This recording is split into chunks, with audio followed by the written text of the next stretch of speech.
Welcome back, Barbarians. We're back with another episode of the Blue Collar Barbarians podcast, brought to you by the Blue Collar Barbarians Network, your new network for savages. Listen, ladies and gentlemen, I am super excited. I get to introduce you to a new friend of mine.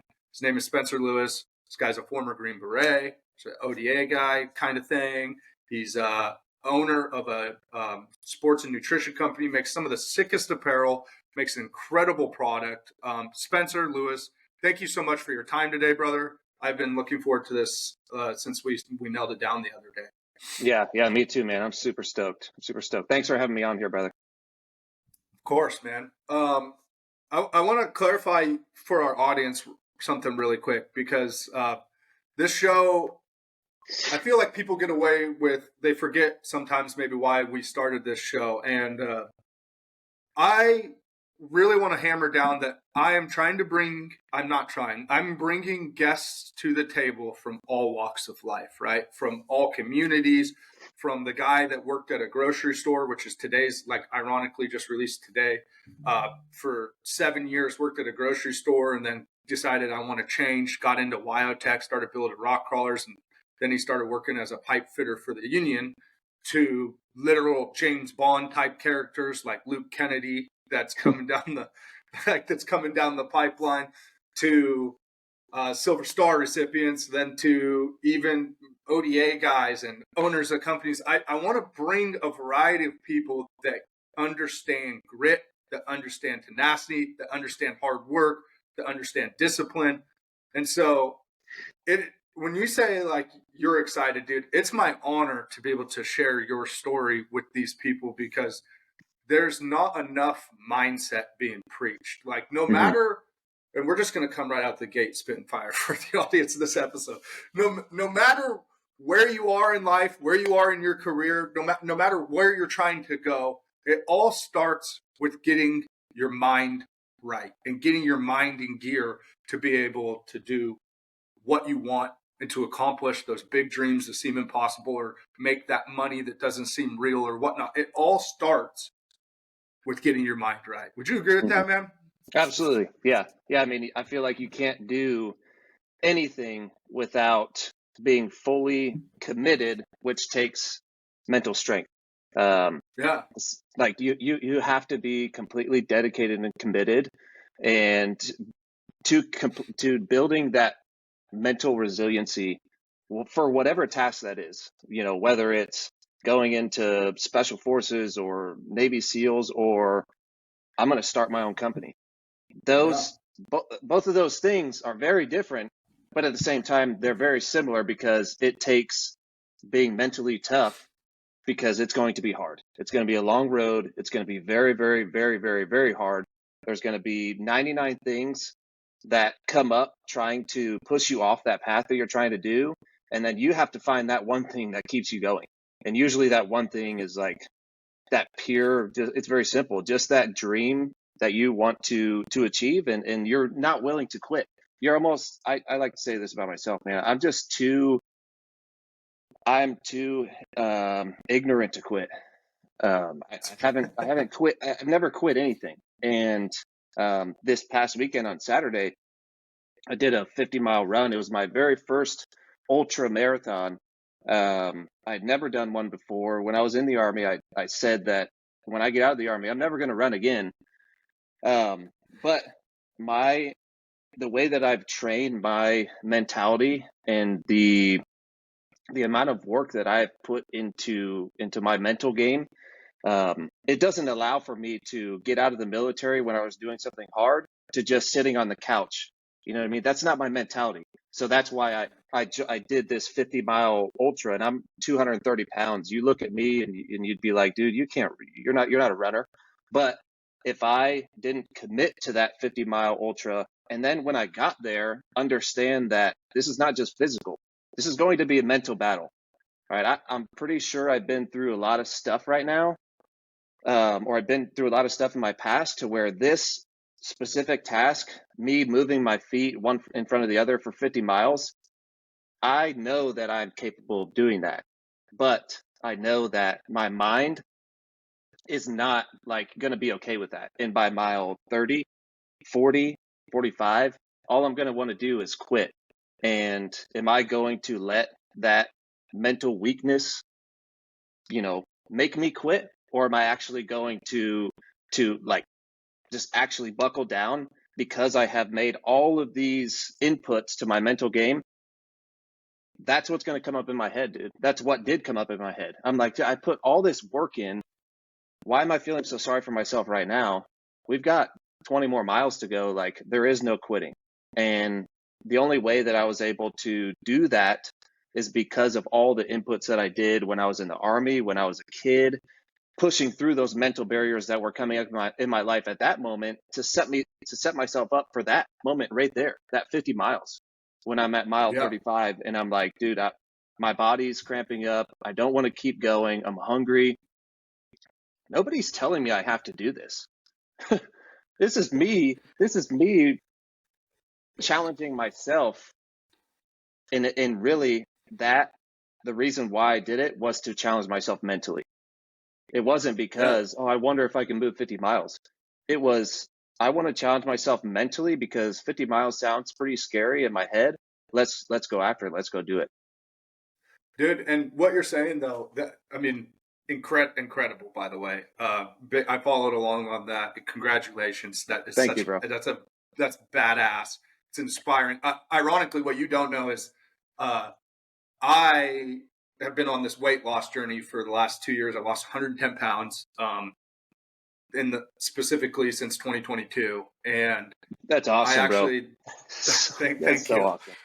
Thank you. Just reclaiming back my life, man. Just trying to get back and get right. And it's been a journey, bro. It's been a journey. But this summer, I've been training hard for a year and a half or so. But this summer is when I really started. I've seen you around and what you were doing around. But this summer, I really started dialing into different things. And you were training for this, I believe. But you were running and doing different things. And some of your messaging why you were running is actually why I personally started following you. So you actually inspired me to where I didn't do 50, granted, but I just ran the other day, about maybe 2 weeks ago now. I ran 5 miles for the first time since being out of the Marine Corps.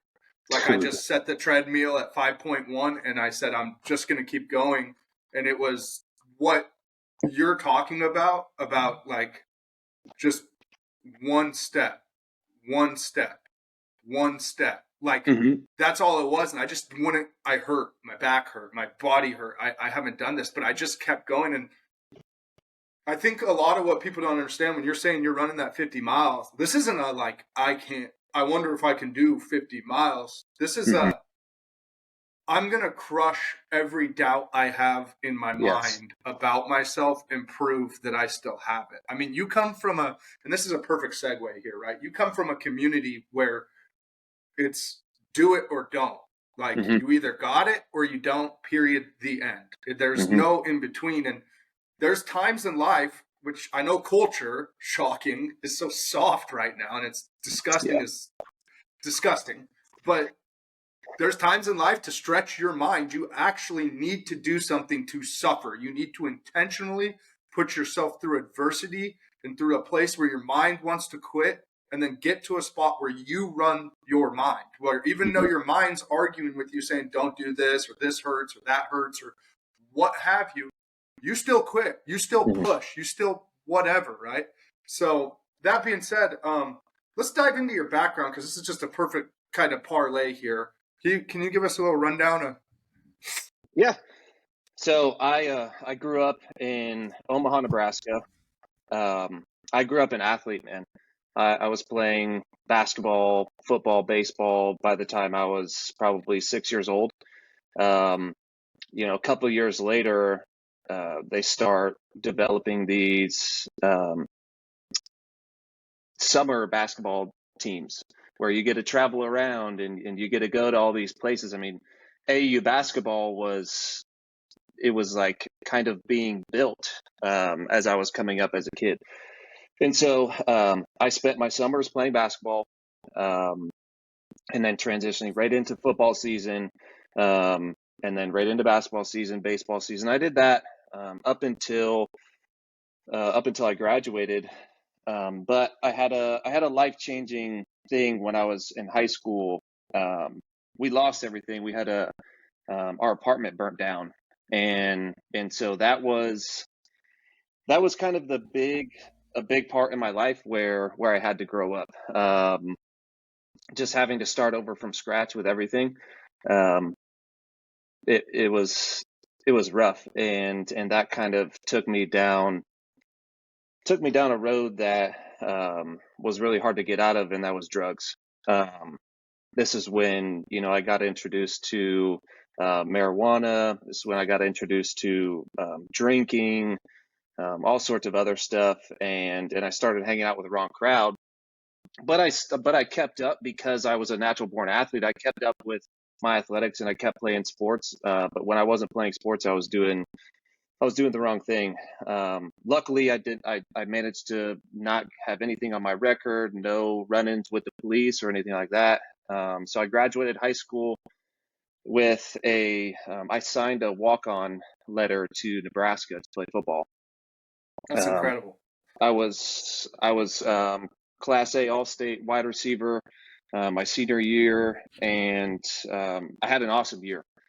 So I signed that walk-on contract, and then you graduate high school, and now it's like, all right, you're kind of on your own. And dude, when I got to be on my own, that's really when shit went south. I won't go too deep into it because that's definitely another podcast, but I screwed up that opportunity. I let the bad people, bad things, drugs, selling drugs, get in the way, and I screwed that up. So when I realized that I needed to make a change, I was like, dude, I'm gonna join the military. I mean, I knew that I was gonna join the military. My dad, he was in the Air Force for 23 years. So I grew up seeing what that lifestyle was like. What he was doing in the Air Force was not combat related. It was not a combat arms. It was honestly not nerdy, but very tech savvy. So completely different what my life was, but I saw that there was a structure and I saw there was some discipline, and I saw how my dad was after being in the military for 20 years. And I also saw the life that he was living, and I was like, you know what? I know that'll get me on the right track. And I went to the recruiting station, and at the recruiting station, they have the Navy, and the next door, the Marines, they have the Army next door. And so I went to the Navy. They told me no because I had half sleeve tattoos at the time.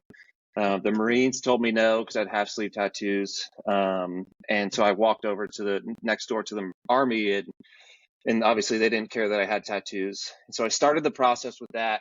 I went into the Army with an 11 X-ray contract. But first I had to get clean. I don't want to leave that out. Like it wasn't just like, all right, hey, I want to go. And now, no, I had to pay for those consequences of the bad decisions that I was making early on in life. And so I had to wait until I could get clean and then pass the drug test and enlist. So I left in March of 2014 is when I left for the Army. I went to Fort Benning for infantry, one station unit training for infantry training.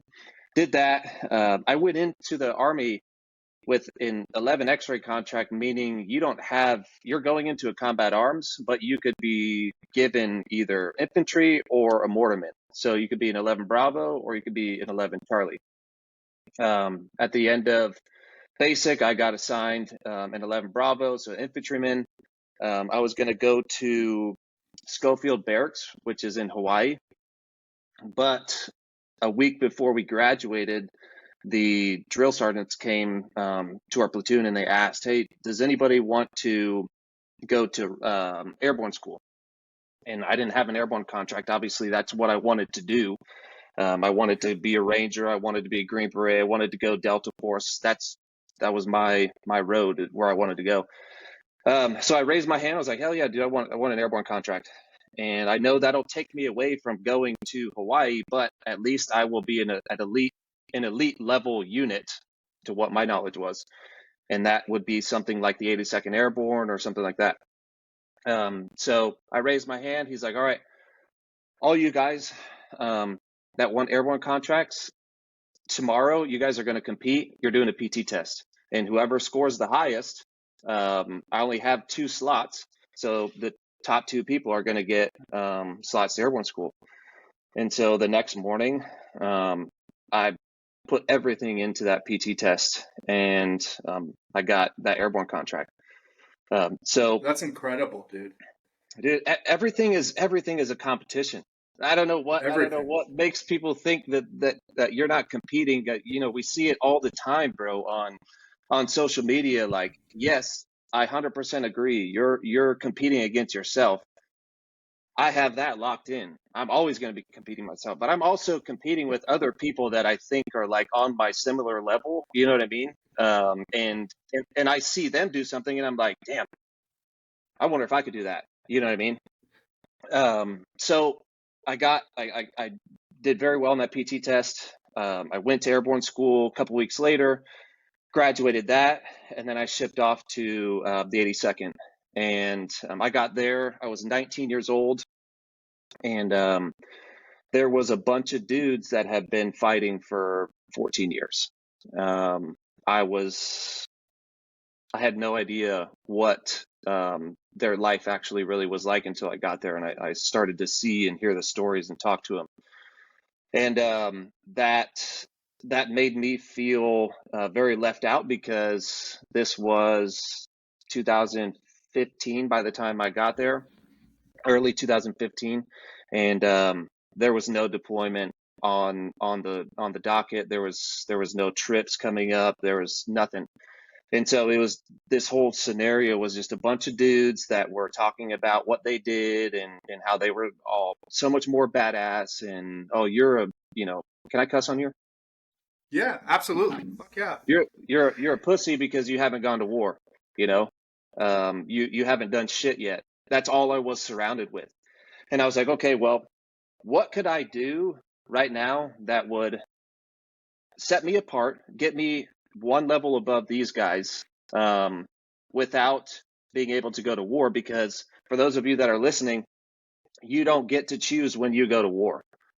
You get your unit, you get assigned. So there's no volunteer. I mean, there's none of that.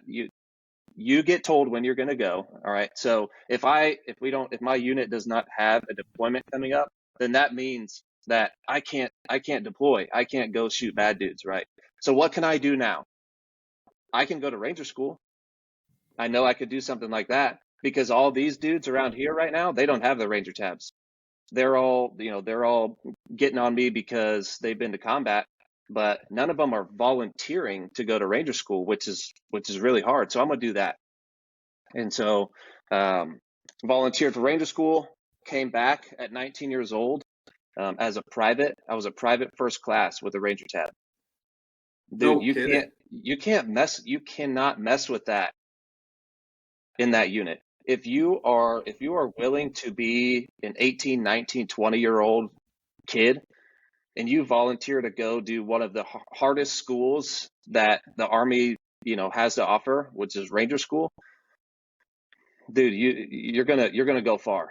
And that was very, very obvious to me. I was like, okay, I need to set myself apart. Let me go get my Ranger tab, come back, and then once I got a little taste of that, brother, that's when I took off. I had been in the Army for 6 months before going to Ranger School, came back, and so I graduated Ranger School October of 2015. And then I had got selected in Special Forces Assessment Selection in October 2016. So less than a So year later, I'm gone.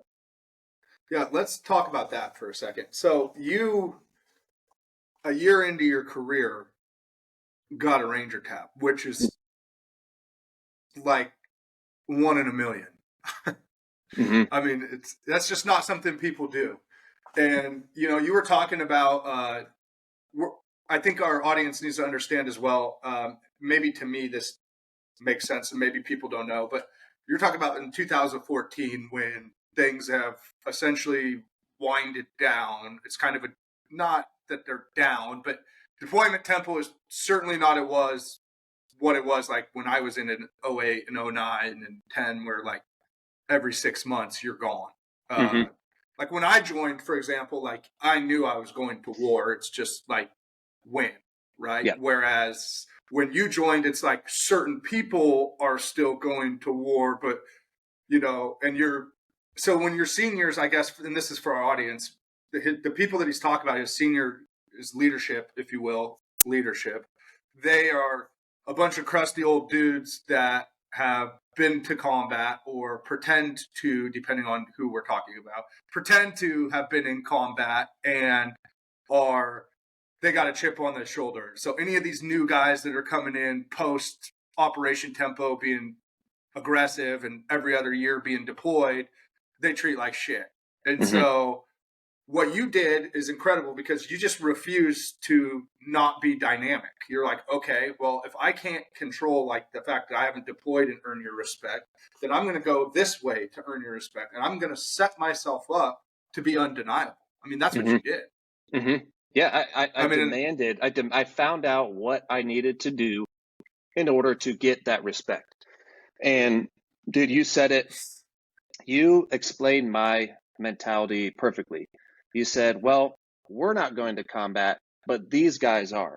So, and those guys were Green Berets, Ranger Regiment, Tier 1, Tier 2 operators that were still going. And so, exactly like you said, I know that we're not going to go. So, if I want to do stuff, these guys are doing it. All right, that's where I need to go. I need to go that route. And that was my mindset. I'm like, how do I get from here to, all right, I'm on the team that's actually going and doing stuff. And so that's why I volunteered to go to Ranger School so early. And like you said, that's very unheard of because so many people are scared to just volunteer. And this is so relatable in everything in life. But so many people think that you have to know everything about Ranger School before going to Ranger School.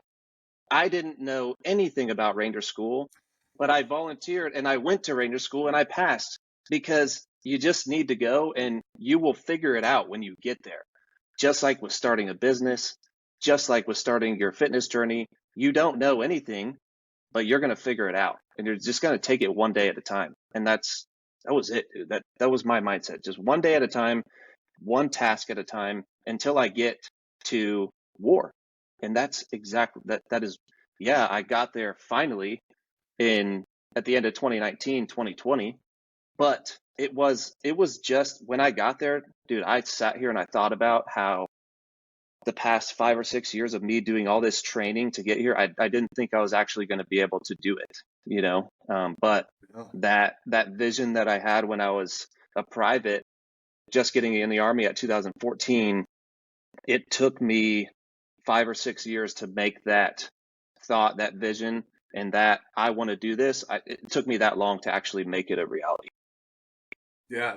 But so you manifested it and Mm-hmm. you just kept working for it. Real or not, you just worked for it. And then let's talk about going to selection a year in. That's also pretty incredible there's people that have done it, right? Mm-hmm. You're not the first, but Yeah. it's still an extremely expedited process. A lot of guys, it used to be, at least when I was in, and maybe you could correct me, but you actually had to deploy before you could go to like a selection at one point in time, I think, or you were supposed to.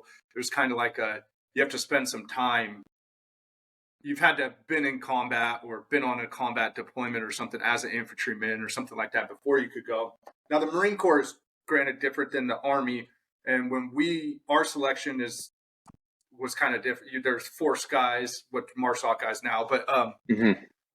and when I was getting out, that was kind of just getting started. So those were like almost special missions guys. There were force recon guys, which very few people did. There's just select guys, and then you went through brutal torture, and then you made it, right? And then Mm-hmm. those guys, even them, they weren't necessarily like your ODAs. That would be like certain direct action or special mission units within Force Recon that did stuff like when I'm trying to remember, like around the time that I went in, whereas now, like there's a selection process and anybody can screen. But it used to be a kind of private members closed club, right? So they have, I don't know, are you familiar with 18 X-ray? I think so. Yeah, that's a Yeah, contract so thing. this is a contract that the Army formed to where you can come from the street and go into special forces. So, but you had to have certain test scores and things like that. But yeah, dude, with this 18 X-ray, I don't know exactly when it was founded or whatever. It was already there when I joined. Okay. But you could literally 18 X-ray if you got the test scores, like your GT score on your ASVAB. If you got the test scores that you needed, and there was an 18 X-ray contract, you could find yourself, coming in into the Army. I think you did have to be 21 years old though. There was a certain age limit. Anyways, but to answer your question, it wasn't a requirement that you had some sort of, but you can definitely tell that that is going to help you out if you have some combat experience. But really, what they're looking for is leadership experience. That was the biggest thing. And then obviously, if this guy has gone 10 deployments and he's at the selection, but he treats everybody like shit, I don't really care that you have 10 deployments. You're not a team Yeah. player. I don't want you on my team. But then you'll have this 18 X-ray kid, never been to combat, but is willing to literally do anything and everything to just be a team player. That is going to be an awesome Green Beret, and that dude is the one that gets selected if they make it through, the whole selection. So it doesn't matter as far as like what experience you have or anything like that to at least attempt to go to selection. Yeah. Well, okay. Well, so I stand corrected then. That's just my lack of knowledge on that process. But either way, to make it through selection a year into your thing, especially not coming in on a contract, and just to earn your stripes, essentially, Mm-hmm. just by clawing your way to the top by taking advantage of like all volunteer for this and then all volunteer for that and then let's do Yeah. this. Like you built yourself into a candidate, if you will, that Mm-hmm. I mean, you set yourself up for success. That's what you did. And Yeah. then, Yeah. and they call it selection for a reason, right? And this is more for our audience. Like you got to, once you pass selection, then you have what, Q course? Mm-hmm. Yeah. Yeah. And And then and I that's a whole and nother thing, right? Getting in the pipeline. yeah. So back to how I set myself up for success. I was also under the same understanding as you, is that like, hey, you're going to get a better look if you have some combat experience. But Sure. I set myself up by going to Ranger School and going Yep. into selection so they can look back at my record and see like, hey, this dude volunteered to go to Ranger School and got his tab within 6 months. He's dedicated and he finishes the job that he says he's going to get done. Those two Yeah. things I think are huge. But yeah, so went through selection. It was 21 days. It was a kick in the ass for sure. Anybody will tell you that. Yeah. But then after selection, I got assigned 18 Bravo, which is a Special Forces weapons sergeant. And what my job, to break it down easy, is I teach foreign and domestic units on weapons and tactics. So if we're going over to another country, like Afghanistan, if we go to Afghanistan, I'm going to be training those Afghanistan units, whether they're a guerrilla force, whether they're civilians that are wanting to take up arms, or they're a part of their government. We'll go over there and we'll teach them and we'll train and get them up to the standard that we need them to, and then we will actually go out and fight with them, advising them and helping them out. Because at the end of the day, we are just there to advise them on how to, take control of their country and get it Yeah. back from bad people. That's really, to break it down, nice and simple. but yeah, man, I loved being a Bravo. Just being around weapons, and learning about that stuff. It was very, very, very intriguing to me. I never shot a gun prior to being in the military. So It's insane. once I got selected and I got this weapons job, it was like, I was living in a dream. But the selection is 21 days, but the qualification course, the Q course, it was 2 years long, and that was a very long process. So you want me to go through just kind of little phases by that, or? Sure, whatever you're comfortable Yeah. sharing. Just whatever's relative to Yeah, so your mindset. I started out in a basic leader course. That was my first phase, and then we did introduction to unconventional warfare. And all these phases are, between 1 month to 2 months long, and then sometimes 6 months. But we had introduction to unconventional warfare, and then we had small unit tactics, learning patrolling, and then we went to SEER, which is a survival school. So if you're ever taken as a prisoner of war, then they're teaching you the tactics and some things that did and didn't work to prior individuals that were captured and their stories. And then after that, you actually go into a 6-month block of learning your job. What are you going to be doing specifically on that Special Forces team as an individual? You do that, and then you go into it's called Robin Sage, which is you're taking everything that you've learned up to that point and you're bringing it all together for a 4-week exercise. And so I got assigned weapons, but there are guys that got assigned demolition, medical, communications, that essentially make up the team. They're going to bring all of us together and have us do a month-long exercise together, operating as a legit Special Forces team. So that was a very, very good experience. And then after that, you go straight into 6 months of language. And I got assigned Portuguese because I was going down to 7th Special Forces Group, and our area of operation, our primary one is South and Central America.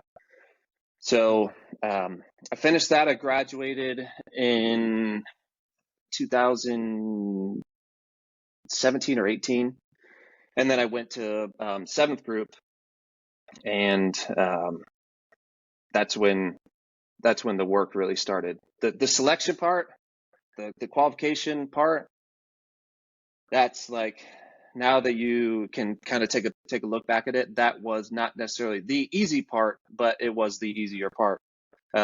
What the hard part is yeah, you earn that Green Beret, but when you're on a team, you have to earn that every single day, and you have to keep earning it. You don't get to just show up there and be like, hey, I graduated selections, graduated Q course, I was top of my class, I was honor grad. Now I'm good. Now it's Kush. That is so far from the fucking truth. It's not even funny. And so when you get there, that's when the real work starts, and that's really what I look forward to. And I'll say this: one of our mutual friends said, I mean, you were a master class at doing your job, at teaching people the way that you would grace working with like local populations and stuff like that, and instructing them. They said that you were just an absolute masterclass at what you did. Like, very, very good. You cared. You're very attention to detail. So, I mean, that speaks to what you're doing now with Alpha Country as well, which we'll get into in a second. But I think it's incredible that people don't understand that just because you make it somewhere in life doesn't mean you've made it.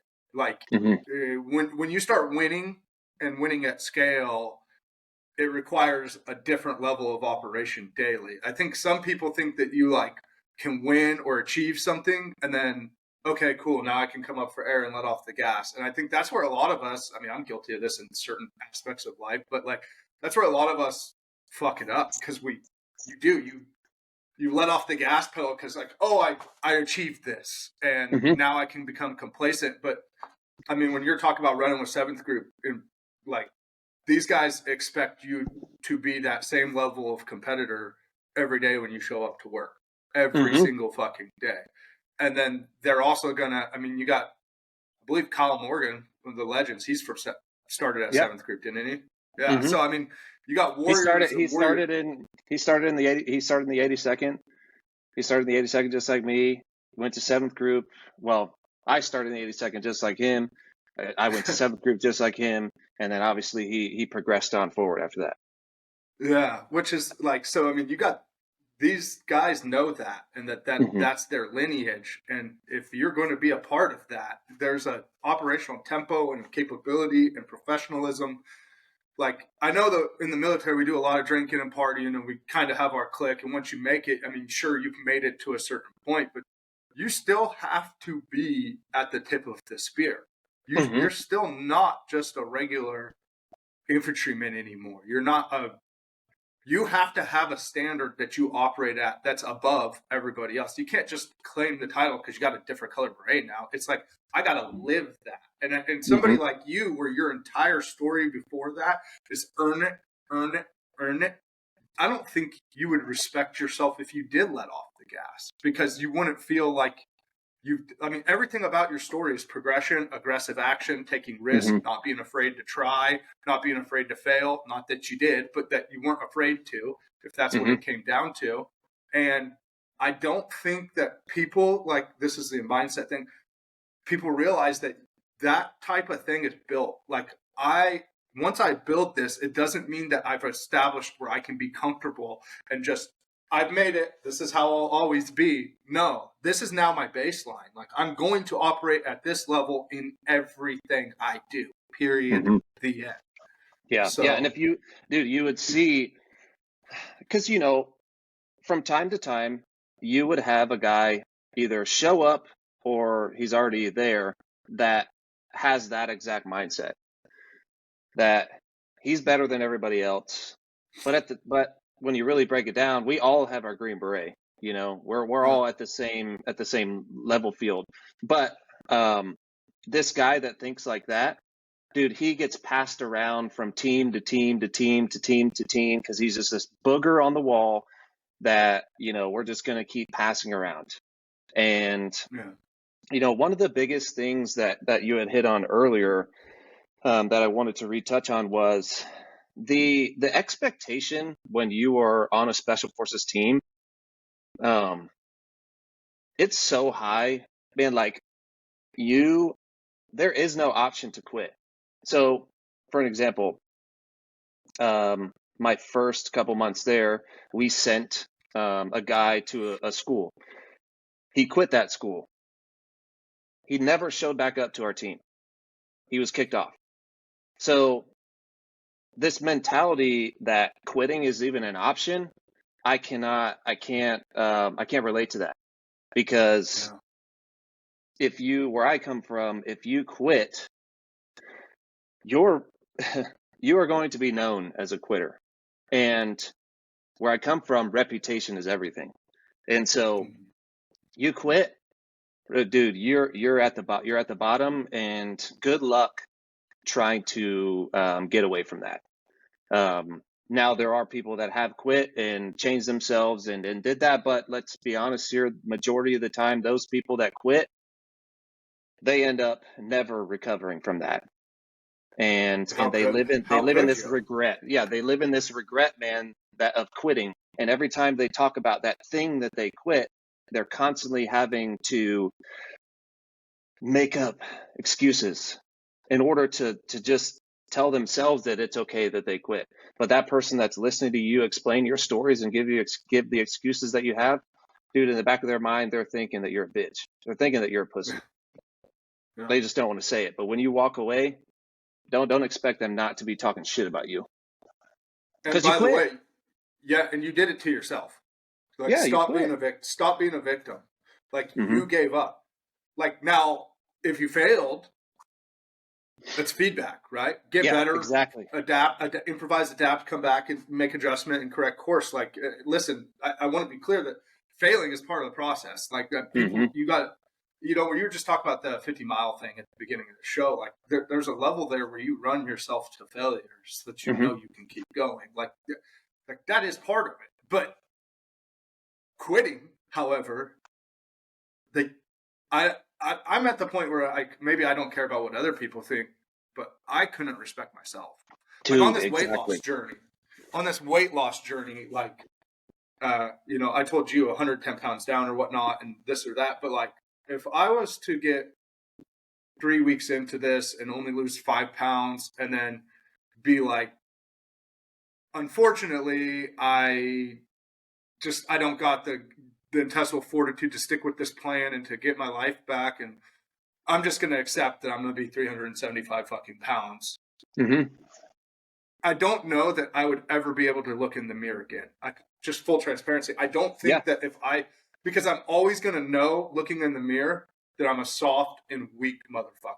Like I'm always going to know that there's on the other side of work is a result that I could have done, but I was too scared to try or to see it through.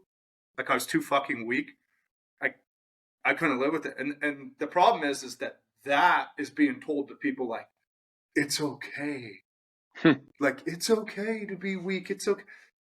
Like, listen, I'm not saying that everybody needs to be a seventh group guy or everybody needs to go on a weight loss journey and lose 100 pounds. That's not what I'm saying. But you do absolutely need to build resilience in your life, and you need to build a version of yourself that when the world around you crumbles or when life serves you shit, you can adapt and move on, that you can survive. And more importantly, and this is more especially about what you've accomplished, right? Like other people need to look at you and know it's possible. Like they look at Spencer Lewis and they say, hey man, that kid walked on to college football and then fucked it up however he fucked it up, got involved with drugs, this, that. But then he got clean. He went into the military.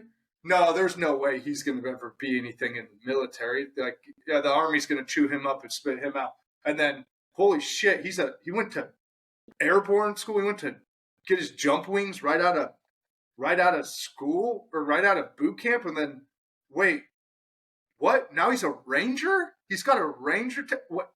He went to selection. Like, there's people that you don't know or people that you haven't met yet, even more important, that need to know that somebody like us, a fuck up, a degenerate, whatever, label it whatever you want, can do this. That you could change your life. Like that's an inspiring story, dude. And I'm sorry, I don't mean to step on you. I just really want people to understand that the validity here. Like you have to be strong. If not for you, then for other people. Yeah, dude. I have a 7-year-old son. He's going to turn 7 this year, and he was at the 50-mile race with me on Saturday, and dude, just 24 hours following that race, what he saw me go through and how he saw me finish it, that feeling that he got coming through the finish line with me, with his dad. Well, I know that that's going to stick with him.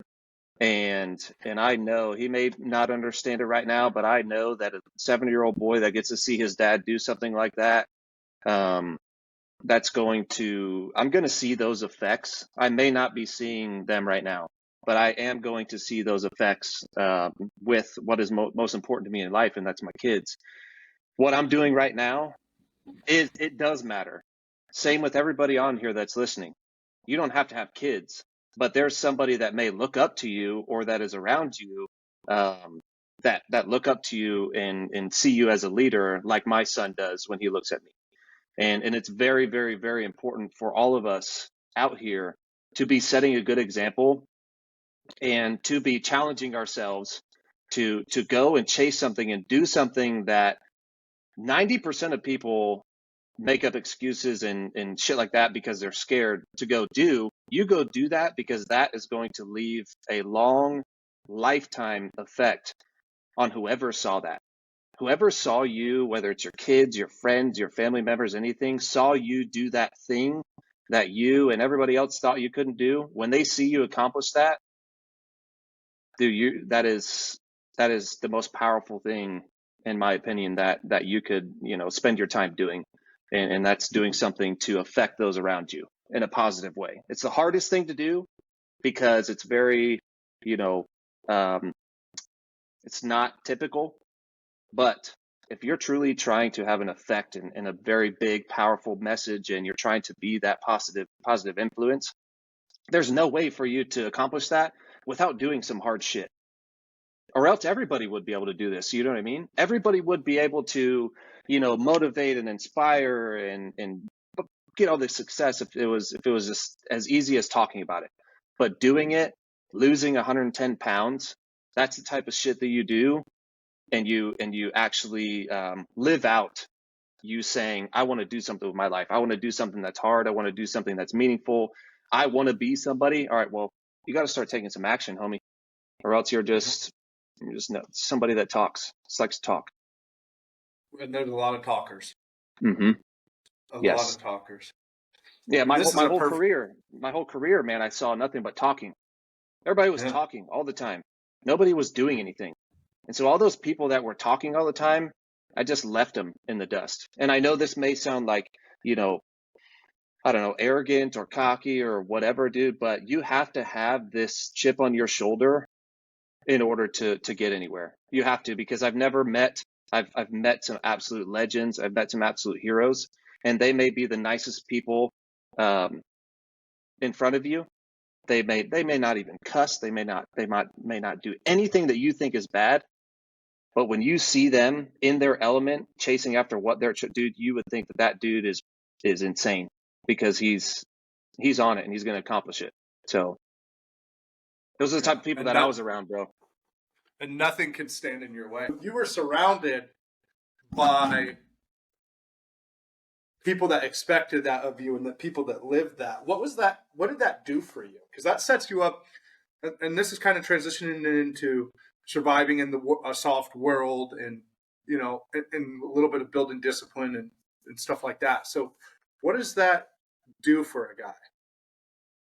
Yeah, like so being around the expectation of excellence specifically, right?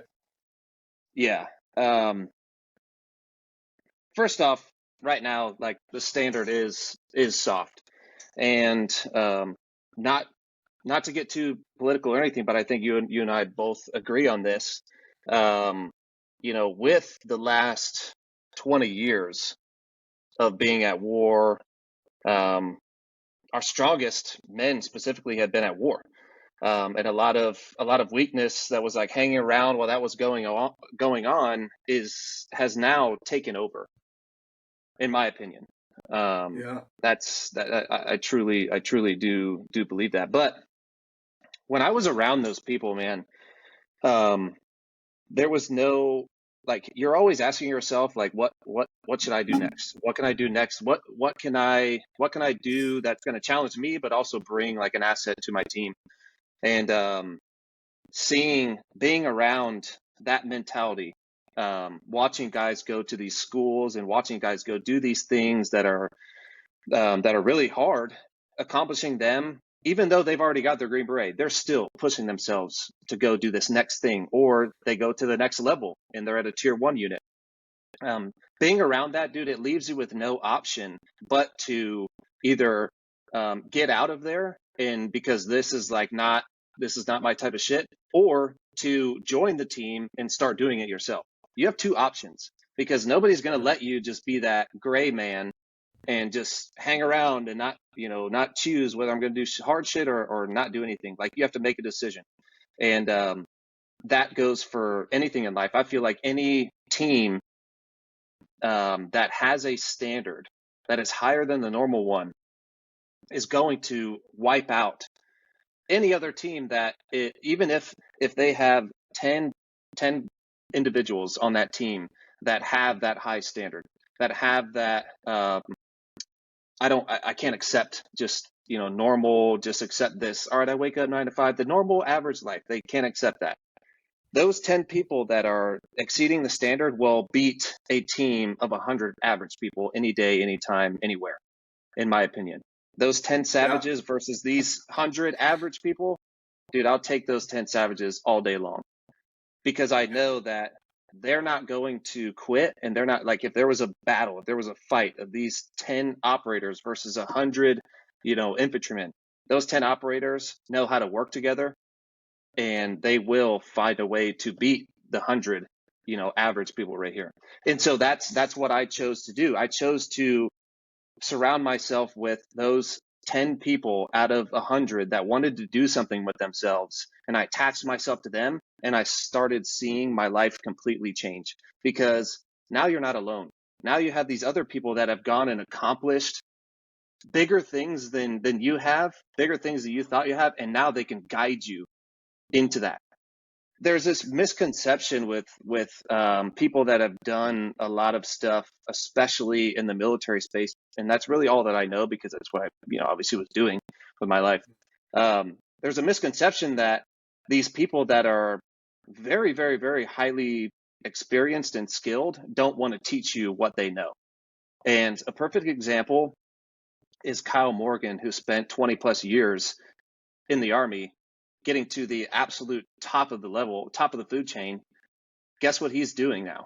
He is teaching civilians and those that are following in his path. He's teaching those people how to do it, and that to me was what I wanted to be like. I wanted to be, I was around those leaders. I was seeing how they were conducting business, and that's who I wanted to follow up and be like. So when I got out of the Army, that was, I took all of that shit that I saw between those men, and I brought it to the civilian world. And dude, that's what I'm trying to build. I'm trying to build a team in a community of something that's very similar to that mindset that I had. And it's fucking hard, because Well, I let me can't say find this anyone. too, dude. Well, you found one. Yeah, Sign me up, yeah. dude. Sign me up. We'll take them one at a time. Sign me up. I'm in. Let's take a step back for a second, because you just said something. Like, I got two things on that. So you said there's this misconception that people don't want to teach you. I 100% agree with you that. On that part specifically, though, I almost feel like that's taught to us. We're lied to about that, because people don't want you to learn from successful people's stories anymore. Like, I think that there's such a level of mediocrity being pushed, and this is just my opinion, on this country and in culture right now, that they don't want you to think that people out there want to see you succeed or are willing to teach you. In fact, I got to be honest, like, I think I was taught that, like, you got to figure it out or you don't really want it. Like, it was almost a don't ask questions culture, figure it out for your fucking self, or you didn't earn it. And what I have learned is kind of what you're talking about, is actually the real fucking savages, not just the storytime savages, but the real savages are masterclass teachers. Because and this is the part two of what I was saying, is like, I think that how do you really master something? You teach it. Like, it's one thing to understand something and to do it. It's an entirely another thing to be able to teach how to do what you do. Because you have to be able to not only understand, let's just say in your case, weapons and tactics, but then you have to figure out, okay, like, I know that this rifle does this, or this pistol does this, and this platform is capable, blah, blah, blah, blah, blah, blah, blah. And I know that CQB or whatever, insert whatever kind of training you're trying to teach them, or guerrilla warfare tactics or whatnot, right? I know that I can do ambush points and this and that, but can I communicate what I know at a different level that other people can retain and master, that other people can then not only master, but be as effective and good as me at, right? If not better. Because there's this bullshit hype around, like, oh, they're going to take my job. Well, good. Because the truth is, if I do my job and I teach you, you should beat me every time. Because you're younger at the game, you're hungrier than I am, you got all the things going for you that I didn't, because like full transparency. So like for me, I'm a crane operator now, right? Or I'm in the position of trying to transition. But like, let's just say I teach a guy how to run a crane. Most of the time when I teach a guy how to run a crane, and it's not aged, maybe I'm speaking of, but he's younger in the crane game than me, right? And so he should be hungrier than I am, because it took me all these years to get to where I'm at. This is just thought, right? Mm-hmm. But it took me, say, 10 years to get to here. And now you're sitting with me because these guys want you to learn from me or me to evaluate you. But you're at year 3 in the game. Well, you should absolutely soak up that I got 10 years, but take that hunger that you only have 3 and be like, okay, I'm going to outperform this motherfucker because I know he's tired. I know that creates opportunity. But the truth is that people are afraid to grab opportunity when it's in front of them now and attack it. There's no reason that Spencer, if I come to your class, there's no reason that I shouldn't be picking your brain with every fucking question I got on how do I mean, you're a master class at it. What I need to do is take what you're willing to teach and then figure out how to get as good as you at it. And it's not about because, hey, I want to take Spencer Lewis and wipe him off the map. Mm-hmm. I want this motherfucker to know that he can turn around and he can go this direction. And when he walks away from me, I'm going to go out there and he's going to look back at me one day and be like, I created a tribe of fucking monsters, bro. Mm-hmm. But that's missing. Yeah. I know, man. It's tough. It's really tough, dude, because, it's so frustrating, dude, to be honest with you.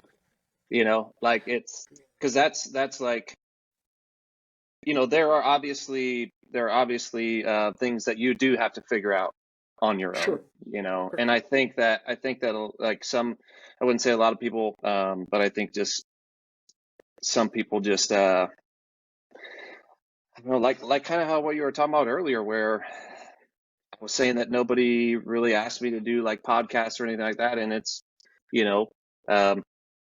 simply because somebody is just like too scared to even try to ask, I feel like that is,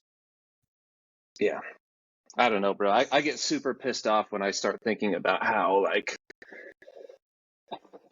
just how soft everything is getting, it's it almost forces you into a portion where you're like, I don't even want to see social media. I don't want to see anything like that, because it's just, dude, I mean, I'll be honest, I'll be straight up with you, dude. Like if I didn't have a business to run off of social media, I would not be on social media. Just because I would like to, not see all this weak shit that's going on. But yeah, anyways, I'm gonna be fully transparent with you too.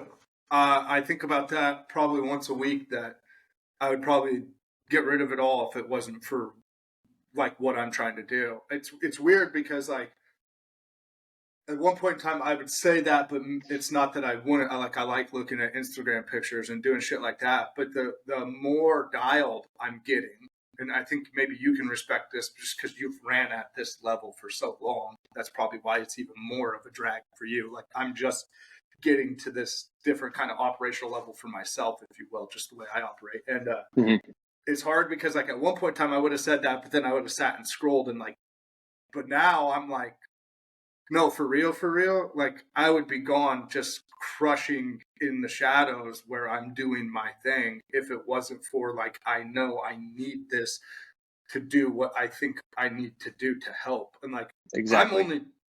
The reason we're doing the show, for example, is like, I only want to help people get better. Like as I'm learning how to win in these things that are helping me win or helping me not want to put a bullet in my mouth through hard times, or like when life really, as I'm learning how to level with this shit, my demons, even if you will, it's like, oh wait, I would be irresponsible not to share that with other people. So I created this thing where I can try to help somebody else get the fuck out of the matrix, because that is my biggest thing. Hermosi said this. I don't know if you follow Alex Hermosi, but Mm-hmm. I read his book, and one of the things that he said is your pain is your purpose.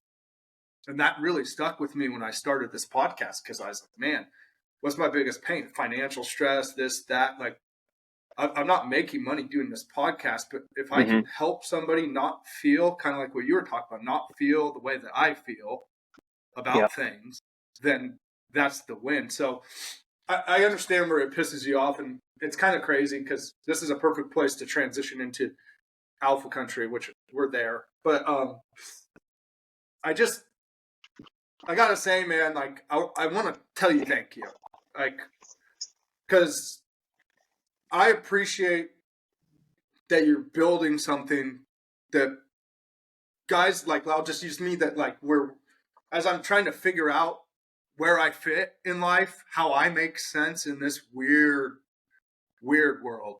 Mm-hmm. It's nice to know that there's men like you out there that care, that want people to feel like they belong somewhere. You know, and we talked about First Firm earlier, like that's one thing that they're doing. But I want to stress to our audience that there is people out there, groups, it doesn't, pick one, find somewhere, plug yourself into a community of guys like Spencer. Like I appreciate that you're out there trying to build something where, because I feel like a misfit, like I'm not supposed to be in this time. Because I don't want the soft shit. I still have big dreams, and I'm extremely passionate about the things I want to accomplish. And I still think that that's not random. And I don't believe in being just good enough. Like I will never fucking palate being good. Like I won't, dude. I want to be a fucking legend. And I don't mean that in the sense of like, I need you to praise me. I want to be able to go and impact change in whatever environment that is that I walk into, you know? And I just thank you for being somebody that took that mindset and didn't let it just absolve and let it just go by the wayside and just do your own thing. Thank you for staying on social media and setting an example through doing your own work and through building a company that gives guys like me the opportunity to be like, you know what? I can do this still, you know, like, because we're all in this together, man. Yeah, dude, it goes back to that, you know, I'm just too dumb to quit, or I'm too ignorant to quit. It doesn't just go with the physical challenges that I deal with. That goes with the mental, with like me wanting to be off social media, me not wanting to deal with that. That is all a mental battle, a mental game that I say that I want to, you know, quit social media. I want to be off it, but I know that there is a much bigger purpose, and there is a much more positive effect that I'm giving out and that I'm producing by being on social media. And so I have to stay there. You have same thing with you. You feel the same way. But if you fall in and you accept quitting, that effect and that positive, you know, force that you could be putting out there into the world would never even be known because you quit. And so that kind of that does transition over into the Alpha Country stuff big time. Because that was a big part of my life, leaving the special operations community and really trying to figure out, what am I going to do next and who am I going to surround myself with? Those were some big questions, because when you get out of the special operations community and even just the military in general, man, or anywhere, a team, a college team, a professional team, an old job that you spent 10 years at, you built all these relationships and you have very, very close people with you. And you may be the only one that is now leaving that organization that you had spent the last 10 years in, and everybody else is going to stay on that train, and they're going to keep going. My whole team, when I got out, they stayed on and they kept going. And that is a very, very hard pill to swallow. And it's a very big transition in people's lives, from going from something that you were doing for a big chunk of amount of time, and then doing something completely different, or not knowing what you're going to do. And so that journey started for me in 2020, when I got back from Afghanistan.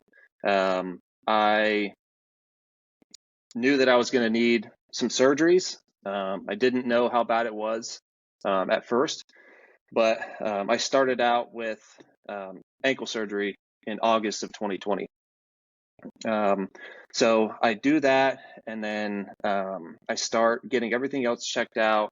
Come to find out, that was going to be my first surgery, and then my second surgery was going to be March of 2021, and that's going to be 3 screws going into my right SI joint to fuse it, and it's going to be no walking for 5 weeks, and then I went straight into hip surgery to get my labrum repaired and some other things. So it was just back to back to back, and it wasn't going to stop there. The doctor was like, in a year from now, you need to get your left SI joint fused, and all this, you need to get that, you need to get this, like, you're not going to make it back, like, pretty much this is done. Like, all these things are going on in my mind. And with the war being over and stuff like that, I had a decision to make.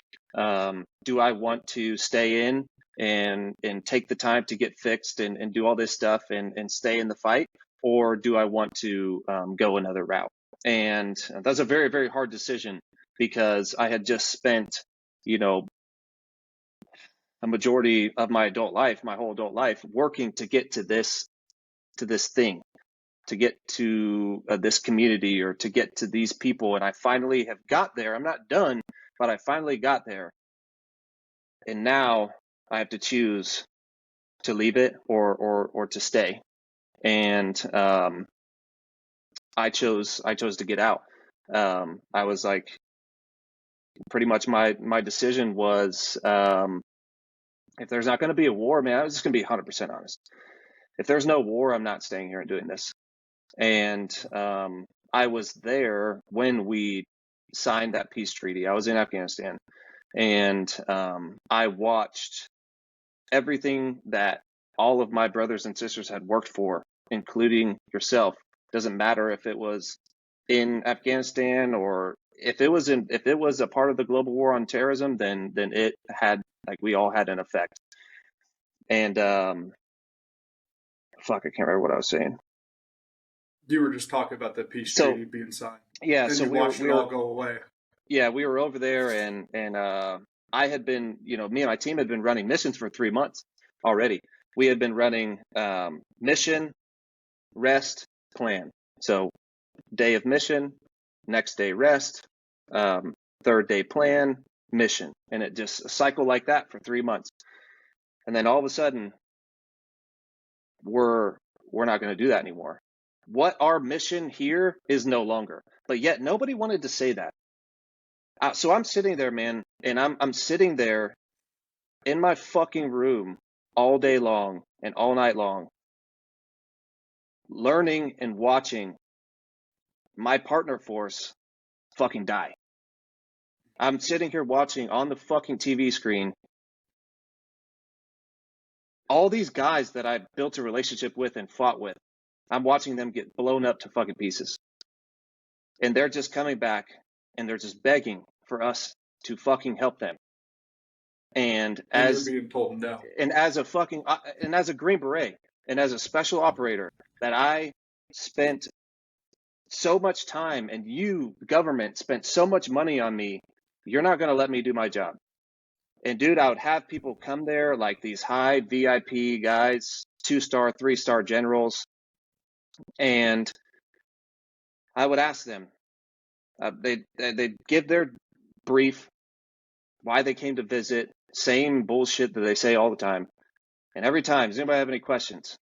And I'd raise my hand, and I'd be like, what is our mission? And dude, that obviously pissed my leadership off. They're like, what the fuck is Spencer doing asking these questions that we're all thinking right now? but he's asking, he's not coming through me to ask them. He's just going straight to the source. You know why? Because that my leader that I was supposed to have couldn't give me a fucking answer. I'm like, what are we doing here? Okay, if we're not fighting, if we're not doing this, if we're not helping these guys out, if we're just going to sit here and watch, what the fuck are we doing here? Because I'm missing my family's life, I'm missing my life, and we're doing nothing here right now but giving these dudes false hope by telling them that, everything's going to work out, it's going to be fine, bullshit. We're sitting here lying to them, and you know what the consequence of this is? It's fucking death.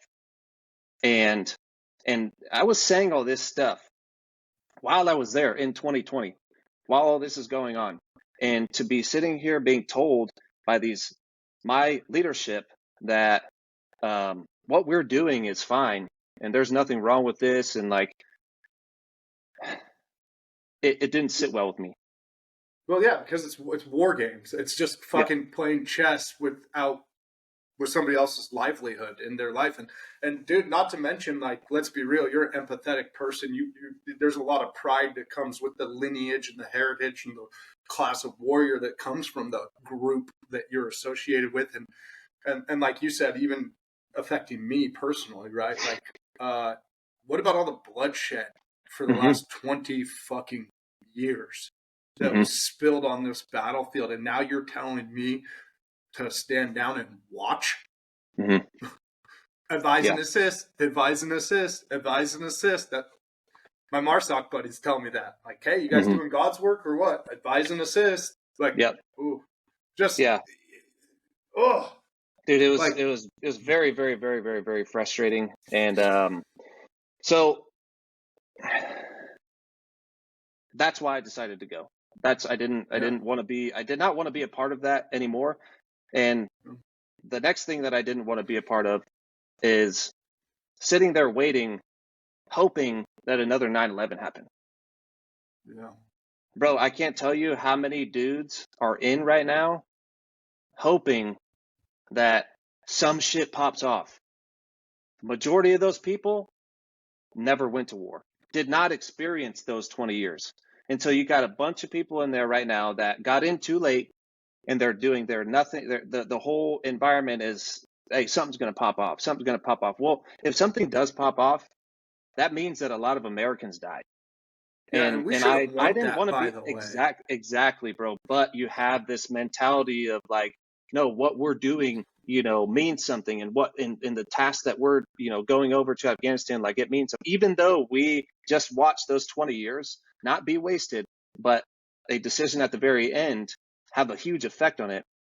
Why would you want to go do that again, man? But I understand it. I'm just not in, so I don't have that mentality that you have to have while doing that work. But the only reason I'm saying it is because that I didn't want to be a part of that. And so I chose to get out. And so I made that decision in 2021. And that's when I started Alpha Country Training and Nutrition in July. So in July of 2021 is when I decided that, all right, I'm going to start I'm going to start a business, but I'm going to start creating my own community. All right, what I have, all my friends right now that I'm going to have when I get out are going to continue to do the same job. And so I want to, and I don't want to, I don't want to have a boss, because I know based off of what I have experienced with leadership that I'm going to be a better leader than 99% of the people that I'm going to go work for. So fuck it, I'm just going to do it myself. And started the company. I started the LLC July of 2021 out of my guest room. And that guest room was completely empty. It had no computer. It didn't have anything. And so I started to buy stuff because I made a decision. And so I turned that room into just a computer desk and a computer. And then I started to go to work, meaning like, how do you ship labels? What's a shipping label printer? How do you bring packages to the post office? Little shit like that, dude. I didn't even know how to pack, or I didn't even know how to properly tape a box shut, or where do I get the boxes to share all this stuff. I had no idea. How do you start a website? Do I have to know how to code?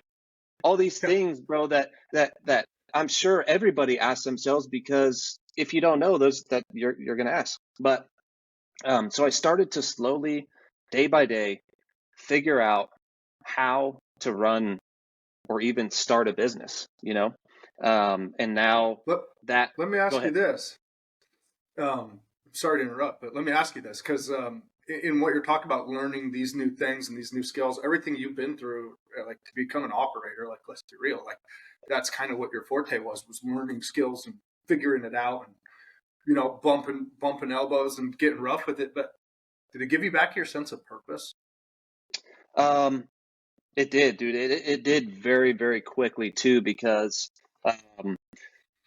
if you guys go on to the page and look, in the very, very beginning, the posts were me in the military, giving that to you guys. But then what I was writing was really the thing that was resonating with a lot of people. And the way that I was able to get that purpose back was by getting that feedback from the community saying, hey, bro, I really needed that today, or I can really relate to this. This happened to me, and I was starting thank yous and all this stuff, people starting to say, hey, you're not alone. And dude, that gave me, every single time I get messages like that, still to this day, it reminds me of, okay, we're doing what we are trying to do. Not every day you're going to get a message, saying, or praising you or saying thank you or whatever. Yeah. But when you do get that though, dude, it's powerful, isn't it? Like when somebody tells you, like, bro, that shit, like, yes, that I needed to hear that. I can totally relate with that. And you're like, damn, okay, that's one more person to the tribe. That's one more person Yes. to this community, to make it stronger and to bring those like-minded together. It is my company is strictly community driven, like 100%. And our mission is to form and bring together those who have the same mindset in order to take things even further than what we think is possible. And that is, I will always run off of that mission, because there's just so many people that have knowledge that need to be brought together in order to spread it, so that, you know what I mean? It's the reason why Green Berets are good is because they are experts at force multiplying. It goes back to what you were talking about earlier, where it's like, dude, if I can do something perfectly, but can't take you to teach you how to do it perfectly, then I'm nothing. I'm not going to do anything. So that is super huge. And my goal, bro, is just to bring this community together, to share the knowledge, and then to obviously work towards a goal, and that's creating, whether it's programs that average, Joe Schmo can message us or email us and say, hey, these are my goals. What would you advise me to do? And then it's not just all right, here, do this program. This will get you what you want. But really, like, diving into who this person is. What is their experiences? What are they really trying to do? And that's what I love about this, is that I can actually get to know you by messaging, voice messaging, FaceTime, like whatever. That's what's so awesome. As much as I hate social media, but that's what social media is giving me the opportunity, is to reach people and connect to people and share this knowledge and just help people out. That's really nothing fancy, just helping people out. That's it. Yeah. And excuse me. I think it's important, like, a lot of people don't realize, like, and this is for the guy at 10 years in your career that's struggling right now or something, right? Or that knows, like, for me, like, that knows it's time to change, that I, like, the only reason I'm still here is because ego, right? Mm-hmm. Like, the only reason you're still doing this is because it's cool that you do this, or I make X amount of money, and what if I don't do this anymore? Like, for you, when you were making that decision to get out, you're thinking about all the weapons training, all the badass shit, all the I mean, dude, it comes you work for it, but it comes with a lot of ego, right? In a good Mm-hmm. way, but Yeah. like you get to do cool shit, man, that a lot of people Mm-hmm. don't. And to be able to like let go of that, if let's just say for the average guy in your career, to maybe you don't do cool shit, but you do something that it took you a long time to get here, and what you Mm-hmm. do is prestigious and you're good at it. It's scary to think that I'm going to go start over, or I might Mm-hmm. go start here. Where and you have to. This is so crucial in life, and this is for the guy trying to level up. You need to be able to let go of who you were. Like, who you were is not who you are, and Mm-hmm. who you are is not who you will be. Mm-hmm. Yes. You know, Yeah. no matter what. That's like period. The end. Like, no matter what, you're not who you were when you were 19 years old, and you're not who you're going to be when you're 29 years old or 39 years old or whatnot, right? Like, you are just not that yet until you are there. And so you're always going to evolve. You're always going to grow. So dude, a mad respect for you to be able to, because that's a hard decision. Like, I won't say I regret getting out of the military. I regret not trying certain things. Like, I had an opportunity to go to try out for school and do some other shit. And I had some shitty leadership, and I just had a chip on my shoulder. And we talked before, but like when I got out, it was 12, and they were talking about the war winding down, and Obama was in, and you're seeing your friends die and not being able to do shit about it. And they're trying to tell you can't wear fucking shaded sunglasses because it doesn't win hearts and minds. Just different shit, right? Yeah. Different time Yeah. frame, but. And it jaded me with just piss poor leadership and different shit. And I got to a point where I wanted to prove I could make it on my own. Like, they did the whole, like, you'll never be anything if you're not a Marine, blah, blah, blah. And like, look at me now, motherfucker, you know? Mm-hmm. Like, but I'd say I'm more of a man, and I'll always be proud that I was one, but it wasn't my defining moment. And for you, like, you should absolutely be proud of what you've accomplished, things you've been through, and this and that. But like, now your mission's even greater, because who would you be if you couldn't come home and help? I mean, the very people that you're trying to help, like, let's be real, like, you care about your partner forces and things like that. I no doubt in my mind think that there's any illusion that that's not the case. But this thing right here, well, maybe not this exact one, but this, what this represents right behind Mm-hmm. me, we do it for these people. Mm-hmm. Everything that we've done, I know for me, like, is for the people that live underneath of this flag. Now, it's just a flag, but the idea of this country Mm-hmm. and the people in it, and freedom and life and pursuing your dreams and your goals and more, and the endless opportunities that are there is why we did this. So for you to be able to kill your ego on what you got to the pinnacle, to the top of this, in a sense, right? Or pretty damn close. And you had to let your ego die. But now, I would say and this is no disrespect to anybody in the community, but I think your mission's even bigger now. Absolutely. Because you're serving us where we are. You are Yes. serving us where we need to be. You're breathing life into old dogs like me, even, right? And I'm not old, but for conversation's sake, right? These older vets, like, they just gave us a modern day Vietnam. But your mission, the things that you're doing, is reminding guys like me that are like, what in the, you know, and even guys are still in, it's reminding us that there's another reason to fight. Mm-hmm. And then, more importantly, that reason is in here, us. We have to fight for us, for that life we want, for our family, for your son, right? Mm-hmm. For my daughters and my son, and like my wife and your wife. And if we settle and we don't stand out and we don't have men like you come and lead and teach and inspire and prove through action what is possible, all of this goes away. Yeah, dude, it was a huge, because you know, and you've been told this, that you as a infantryman, you as a special operator, if all your job is geared towards combat, what do they tell you? Like, that's, none of that is going to relate in the civilian world.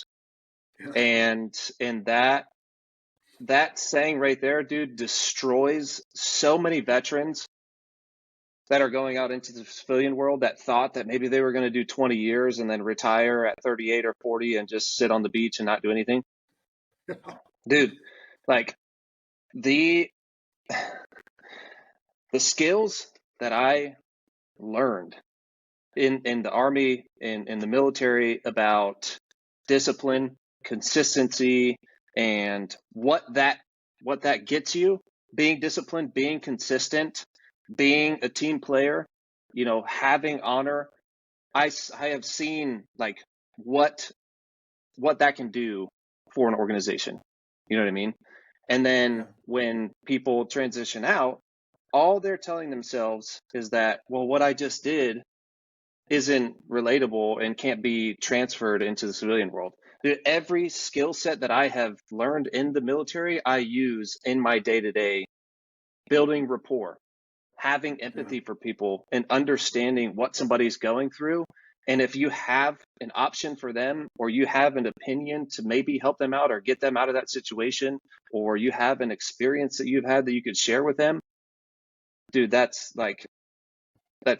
gold, And when I made the decision to get out, that is what I thought about the most is, all right, how am I going to take everything that I learned and the experiences I learned, and how am I going to apply it to this company? And it was very, very hard at first, because I'm like, how do you relate weapons, tactics to, supplements and clothes and training programs? And when I really started writing things one side or the other, I started to be able to kind of piece together the values that were the same when it comes to what mentality that this person that's doing this job and this person that is also interested in programs, supplements, apparel, stuff like that. And so I just took all those skills, bro, that I learned, and I just apply them to my business every day. And 90% of it is how to treat people and how to treat people right.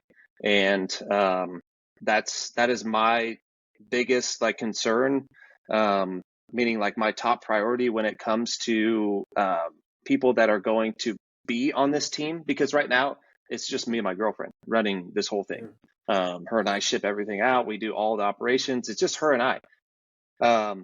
Because we're running everything out of the house still, and we don't have a warehouse, her and I decided to just do everything, which, eventually we're going to get into a warehouse and bring people in and start, running operations. But those are the type of people that are going to be allowed on the team. And I'm not gonna accept anything less than that. You don't have to be a special operator. You don't have to, have a master's degree. You don't have to have anything, but there are going to be a set of core values that you're going to be evaluated on every single day. And if you can't, uphold those values, and you can't take those seriously, just like when I was on a special forces team, if you break those, you're not a part of this team. You're not a part of this community. And I think people need to start taking who the fuck they surround themselves with and who they allow their time a lot more serious. If they're not benefiting you, if you're not benefiting them, if there's not a mutual benefiting agreement, dude, the only conversation that you guys should be having is to greet each other, and that's it. But nobody else, you should not be giving them an opportunity for them to spill their bullshit out on you. It's not your opportunity to spill all the shit that you're going through or whatever onto them, because they don't need to hear your bullshit. Those are the types of people that you should not find yourself around. You should be finding yourself around somebody that is wanting to level up. All right, whatever happened yesterday happened. Today, what are we going to do about it? And how are we going to get to the next level? And where is our vision as a team, as a community? Where are we trying to go? How the fuck are we going to get there? That's who I want to be around. And but at the same time, I care about what you're going through. But while we're doing this job, while we're trying to accomplish this task, let's focus on that. But if you're going through some shit, dude, fucking let somebody know. Let me know. Don't feel like you need to take it on by yourself. That doesn't make you soft, That doesn't make you soft because you're letting people know that you're going through a divorce. My chick just left me, or I'm fighting for my kids right now for child custody. Dude, people care about that. I'm not sitting here telling you that nobody gives a shit, because we do. But at the same time, you also have to understand that there is a fucking job that needs to get done, and we're on a mission. And these people that are here on your team, we got to accomplish that mission first, and then we can, hey, the secondary shit, all that personal stuff, let's take care of that. Let's get that. Let's do what we need to do to get that done, and get that taken care of. And this is huge, a huge lesson learned from my leadership in the Army. That's like the time and place. Mm-hmm. There's a time and a place. Not that I don't want to hear or I don't care, but you got to be able to shut it off. You have to be able to shut it off, and more importantly, you need to be able to shut it off so that you can just operate at the things you still need to do, even outside of the military. Like you need to, in your life, be able to know when to turn it on and turn it off. And more importantly, you need to know that you have the control to be above your emotions and to operate outside of distraction, like day to day. Yeah. Incredible perspective. So let me ask you this, because I want to respect your time. You got other shit to do today. No, dude, I got all day. Hey, we can go forever, dude. I'm good. I want to know what, before we get into Q&As, I do want to know, so let's go through the name, Alpha Country, but like you're wearing that shirt, Operation Alpha. What is that to you?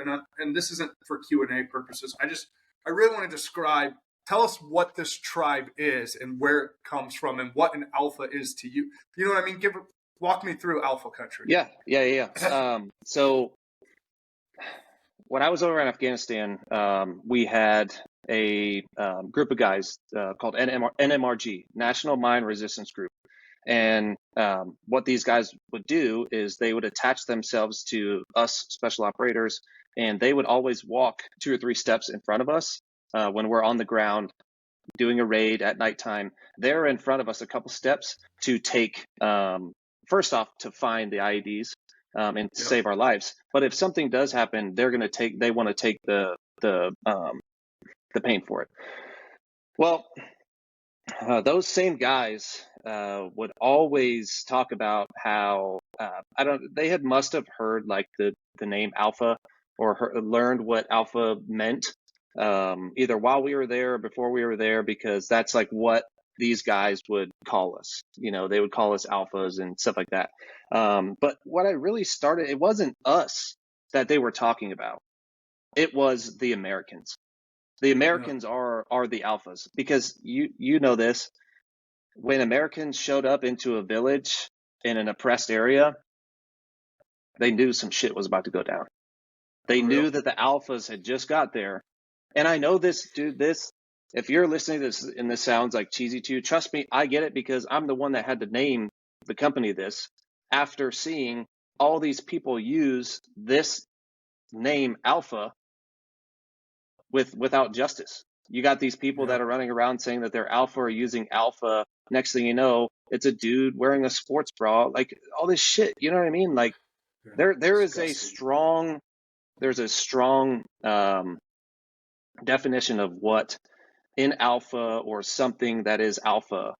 You know, it's anyways. So it came to me that, dude, America is the Alpha Country. When you go to any other country, the dude that the people, the group that they're scared of, they don't want to come here to fight, is America. Everywhere you go, it doesn't matter where you go. And so I wanted this company and this mindset to represent America. And so I'm like, well, let's just call it the Alpha Country, because that's what the people that are going to be a part of this community, that's going to be where they're from. That's going to be who they are. And that's who we're going to bring together. And so this company and the name around it is driven towards the American mindset, that when we were at the most powerful time in America, when we were at its strongest, that Alpha mindset was at its biggest. It was at its most power. And that's what I would like to get back to. And hopefully when people hear this name, when they hear this, they ask, what is this about? Or they learn what this company is about and why it's named that and what the values are behind that. I hope that maybe it can flip this switch that we were just talking about to get people to jump on board. Yeah. And So it's funny because you do, when I didn't think that about your company when I heard alpha, like cheesy, like cheese stick shit. But it is funny, like now that I hear you say that, when you hear people associate alpha now, like I'm an alpha, if you say I'm an alpha, not you, but Mm-hmm. if you were to hear somebody say I'm an alpha, it's Mm-hmm. like, yeah, you want to find out, you know, Yeah, like, exactly. yeah, you want to find out, like, who the fuck are you talking? That's some cheese dick shit. But then, like, when I think about in the context of how you just laid that out, and this is just me personally, but like, it actually kind of gave me a little bit of goosebumps because there's that somebody with a sense of fucking pride, Mm-hmm. you know, like, no, I am the best, or I am better than people Yes. around me, and not in a way that like I'm better than you, fuck you, but like I do operate at a level that you do not. Fuck Mm-hmm. yes, Mm-hmm. And you guess can what? too. Guess what? I'll teach you. That is Yes. that is an alpha. A dude or chick that is knows that they are at a higher level because of the work that they put in. They know that they're at a higher level and they want to bring you up to that level. That to me, Yeah. an alpha is not just some dude that, I mean, yes, he is an alpha, but what we're talking Sure. about here is, in my opinion, in alpha and what this country is, the alpha country, everybody in here is somebody that is first wanting to get to their highest potential in life and wanting to see those around them get to the highest potential in their life too. And if they can help out in any sort of way, then they will. And same thing goes with that person that they're helping out. How can that person help this person out? You know what I mean? It's just a trickling effect that I am gonna make come into reality. So that way, when I come into work, or I come into the warehouse, or I come into the gym that this community's at, it's nothing but vibes of trying to level up and try to get to a better place than we were at when we fucking woke up this morning. That's it. That's it. Yeah. Dude, I jinxed you on that. I said that's it at the same time. Yeah, I was just giving you a fuck yeah, Dale, you know, kind of feel it's because simple. It's simple but hard, dude. It it really is. is. It's hard. It's hard for me. It's hard for you. It's hard for everybody. But you know what? There's something that when you say that, and listen, it's not my company. I just want to add to the alpha thing. Like, hey, listen, like it's okay to know you got it. Like, we Mm-hmm. should get to that point where you are confident. Like, yeah, I am an alpha. Yeah, I got this. But could you imagine? Like, you can, but when you can walk into a room and affect positive change in any environment, any room that you walk into, you can encourage people. When you can be that guy that people are like, that's the bridge to change. Mm-hmm. You know, that's the bridge to results. Like, having a sense of pride in your standard of excellence. I don't know what's going on with my car, but having a sense of pride when you're talking about your standard of excellence is like, it's needed. Mm-hmm. We need it back. It's been Yeah. lost. We've been lied to. It was pissed on for a reason, and we're starting to that to me is all starting to come to light. But you need a tribe like that. You need an Operation Alpha. You need to have a purpose to be jiving at and driving towards. And because stagnancy is death. Mm-hmm. Period. The end. Yeah. Stagnancy is death. And mediocre is poison. It's toxic. Yeah. I agree, 100%, bro. So tell me about what, before we get into the questions, because I'm going to dive into some questions with you, but tell me about what you guys are offering. Just tell our audience. I mean, for our audience, I've tried his Bangalore, which is his pre-workout. I'm doing watermelon guava lime. Yeah, I Yeah. think that's the Yeah, one I right have. here. Oh, yeah. Yeah. And I'll just say one thing I appreciate about it. You asked me the other day, like, how do you like it? Mm-hmm. It doesn't make my face burn or itch, which I like. Yeah. It takes me about 15 to 20 minutes to get going with it. Like, I usually warm up on the treadmill for 10 minutes. And by the time I'm like coherent with lifting, like I'm just Mm-hmm. there. There's not like an overwhelming pump. I'm just ready to do the work that I need to do. And I really liked that. And then I also tried, and forgive me on the name, but your whey protein. I Mm-hmm. think I did a peanut butter pudding, vanilla pudding, or Oreo or Mm-hmm. something like. Yeah. Yeah, It was a crazy flavor. yeah, it was cool. Yeah, that one, that flavor is it was vanilla peanut butter pudding with cookies and cream. And where that flavor profile came from was in Ranger School. So MREs, you're very familiar with them. An MRE is a meal ready to eat. So when you're out, even campers, you don't have to be military, but say that you're going out camping for 7 days and you need to have like meals in a bag. That's what an MRE is, so that you can eat and they're ready whenever. Well, in Ranger School, we would, there was this MRE and it had vanilla pudding. It was an instant vanilla pudding. And then it had a chocolate chip cookie in there. And then it had a peanut butter packet. And so what I would do is I would make the vanilla pudding, I'd make that up, and then I would put the vanilla or the peanut butter spread in the heater. So that way it would heat up. It was like melted peanut butter. And then I would mash up the cookie in the package. And then I'd put the peanut butter in the pudding and the cookie in the pudding. And so that's where that flavor came from. I made it. I went and got an MRE. I made it and then drove it 5 hours up to the manufacturing facility. And I said, here, as best as you can, make this flavor profile. And so that's the one that you tried. And we're going to do more limited edition flavors like that. But that was one of them that I tried. And it was good. But there were a couple things that it wasn't perfect like I wanted it to be. And so that's why we're going away from it to retarget it and then bring it back at a later period. But yeah, dude, I am, when I first started the company, it was just training programs. And so, as I was getting out, that those fears of not having a income like you were getting in the on active duty, that's scary. And so how can I work for myself, start my own business, but how can I monetize what my knowledge is right now? And because your knowledge that you're transferring to people, there are some aspects of it to where if you're going to start a business, you need to understand that you need to monetize that knowledge that you're sharing.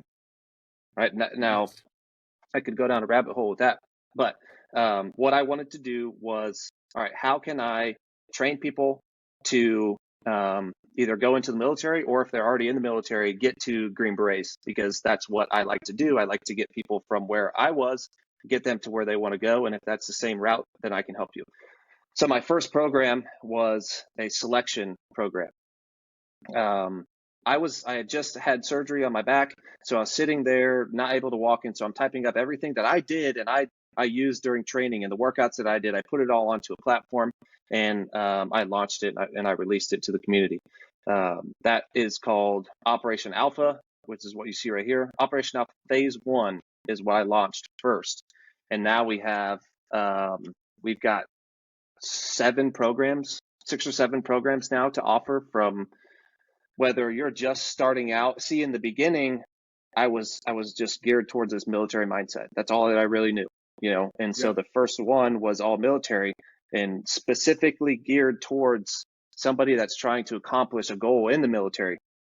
That's what this one's for. But then I started to get questions about, hey, I'm not military. I'm not, I'm just a civilian. I have a 9 to 5. Do you have a program for me? And it's like, shit, dude, I definitely don't want to just talk to military people. Like, I want to help, the average person that wants, my knowledge. And so I made a program for just strength training. And then it was made a program for just conditioning. And then now we have 6 or 7 programs that can gear towards anybody. If you are somebody that doesn't have a garage gym or military or lifting equipment or anything, and you need to just do body weight stuff, then we have a program for you for that. And you can always, if you purchase the program or you're on Operation Alpha program or Operation Elite, if you're on any of those phases, you have the full, shebang to ask us questions, email us, DM us, whatever. If you need my phone number because you need it, I'm down to give that to you, because if you gave me a little bit of your monies for the knowledge that I have, which is this program, then I want you to get the most out of it. I want to help you. And that really these programs really started to bring out the interaction between me and the community, so I could actually start talking to these people. So we started out with programs, and then we transitioned to, not transition, but we added on supplements, because I've been taking supplements since I was like 16 years old. You know, I went to the hospital when I was in high school because I took Jack 3D before, doing a 1 rep max in high school in my junior year. Dude, I broke out in hives and I had to go to the hospital because, dude, it was bad. And so I've been taking supplements for a long time, and I love it. My whole entire life or military career, I was taking supplements, and I'm already taking supplements as it is at that point. I'm buying from another company. And so I realized after about 3 or 4 months that I'm pushing all of these customers and all of this potential community that we could just have here. I'm pushing them to other brands that also have the same mindset as me. And I was like, that's not very smart if I'm trying to be a good like business person. You know what I mean? And how am I going to build this community if I'm pushing them to other brands? And so I was like, all right, how do you formulate supplements? Where do you go to formulate supplements? Start Google. And I found a manufacturer, and I had already had 10 different formulas that I wanted to have them make for a pre-workout. And so I found a manufacturer, and I went up there and I met with them, and we got the ball rolling on the supplements. And we launched supplements in March of 2022. So we're literally just like a little bit over a year, or almost 2 years for supplements. So we got programs we started off with. We added on the supplements. So we got pre-workout, intra-workout, which is like a carb source. We got protein powder. We have a superfoods, which is our reds, fruit, and then our greens for vegetables. We've got a joint support, a multivitamin for your daily health and wellness goals. We have a turkesterone product. We've got a lot of stuff coming down the pipe too as well. But we started to get this feeling of, and when I say we, it's me and MJ. We started to get this feeling of like, all right, I think we could add something more to this. How could we make this complete? And it was like, well, if people are going to be running our programs, they're going to be taking our supplements, we probably give them some swag to wear to represent the company, And so we started off with making just t-shirts at a t-shirt company down the street. And then I realized that is like the average thing for a military person to do, is get out and start their own t-shirt company. And I said, well, how are we going to do this to where it's different than everybody else? How do I find a manufacturer that does shit like Lululemon or Nike or Under Armour or NFQ was a big one when I first like started social media. And I'm seeing all these companies and I'm like, damn, dude, they're making some really, really cool shit.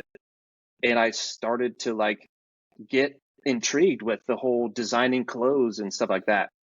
And then now we have we added that on last year, and now we've got well over 50 pieces of clothing. And it's not, hey, we buy this shirt from over here and this company slaps a print on there and then we sell it to you. No, these are custom made, custom material. I choose where all the stitch lines go. I choose the fabric. I choose what logo. I choose everything that goes on these pieces of clothing for you guys to be honest, to be comfortable doing uncomfortable shit. That's what I want you to be, because I know what it feels like to be going through pain, through doing something hard with average equipment. And I also know what it's like to be doing something very hard with the proper equipment. And if you're going to be doing hard work, I want to give you the proper tools, which is a program to follow, supplements to take while you're training and to help you recover and to help you build muscle or endurance to get to that. And I also want you to be physically comfortable during your uncomfortable shit. which is why I choose to pick the top quality fabrics and do all the research and go to these trade shows to find where this stuff is at. But bro, it takes so much more effort than I ever fucking thought. Like, all this sounds good, but holy shit, dude, it has taken me forever. I thought I was going to be millionaire by the end of the year. Like, I thought I'd have like 10, 20 people underneath me. Like, yeah, dude, people are going to come work. They're going to want to come work for me. And it's like, yeah, that might be true, but this shit takes way longer than I thought. And that is a huge thing for me is accepting that this thing that I'm trying to bring to life is so fucking big that it's going to take me way longer than, doing a 50 miler and I can train up for it for 3 months and accomplish it. That's not something we can do here. There is no finish line. There's no end destination. There's no, like, my finish line is what God has planned for me. That day is up to him. And what I can do now, he has given me that opportunity to choose. And this company, with what I'm trying to do, it has no end point. It has no destination. I see my son or my daughters taking over this business when I'm not here anymore, and fucking hundreds of other families too. By the time that I leave this point, we'll be in this community and we'll be having this thing hopefully last forever, man, because I care about it. I care about it that much, and I know that the effects can change lives if I just don't quit. Really is all it is as long as I don't quit, because I'm the person that fucking started this, and if I quit, I'm letting down every person that's ever even looked at Alpha Country. I'm letting them down. So that's my mission, bro. Well, good for you, because and a good thing for us, because quit isn't associated with you. It's just not a thing you do, and I'm thankful for that. Now, I haven't tried any of your clothes, but I'd be lying to tell you I haven't peeped them Desert Marpat fucking shorts a time or two. I would be lying to tell you I have not looked at those a couple times. Man, I got a soft spot for those short shorts, and it brings back the silky days with a little bit of a twang to it, if you will. And I'm here for it. I'm gonna have to order those. So on that, give us some walk us through your product line as is today. Just kind of, I mean, this doesn't need to be long. Like you said, you kind of already briefly mentioned it, but just kind of walk us through if somebody was interested in getting started with your products. The programs are kind of self-explanatory, but like walk us through where you would start, and some of your personal favorite flavors, and then maybe a couple pieces of clothing. Yeah. So like you said, programs are very self-explainable. It's really a simple question. What are my goals? Am I trying to work on strength, conditioning, endurance, both? Do I need to work on rucking, which is a backpack with some weight in it? Do I need to do that? We can get you onto a program. Supplements, though, it is very individual specific. All right. I mean, just for simple one, pre-workout. All right, pre-workout is not for everybody. There are certain people that have a caffeine intolerance. There are certain people that can't take certain things because it makes them feel this way, and those are the types of things that we need to know. So when it comes to supplements, it's kind of similar towards the programs, meaning you don't need everything, right? If you're getting enough vegetables in your diet, in your plan, in your nutrition every single day, why would you take a green supplement? Because a green supplement is only there to supplement what you're not getting. So greens are vegetables. If you're not getting enough vegetables, then this greens super powder, you take one scoop and put that into your water every single day. Now you have supplemented your lack of greens in this cup. Now you're good. Same thing with reds. Same thing with protein. Like if I like to keep it as like, you need to be consuming 1 pound or 1 gram of protein per 1 pound of body weight. So I weigh 230 pounds. So when I go lay my head down at night, I should have consumed 230 grams of protein within that 24 hours and minimum. And the reason for a protein powder is to supplement your lack of protein. So if I'm only getting 205 grams of protein by the meals that I'm eating, and I'm 25 grams short of that 230, I can put 1 scoop of this protein powder in a cup, shake it up, drink it, and I have just got that 25 grams of protein that I was missing. So this is the type of stuff that we need to learn about you, is what are you missing? What is your current schedule? What is your current regimen like right now, so that we can figure out and pinpoint what you need in your life that you're missing, that we have created in order to get you up to full capacity. And that's simple. Of I'm not taking a joint support, or I'm not taking a multivitamin. Just something simple like that. Be like, boom, that's all you need. I'm not going to sit here. If you're telling me that you're good in all these areas, I'm not, nor is anybody on my team going to be telling you to buy something that you're already getting, right? Because you're not going to see any effects from it. So I'm not even going to get you started on that.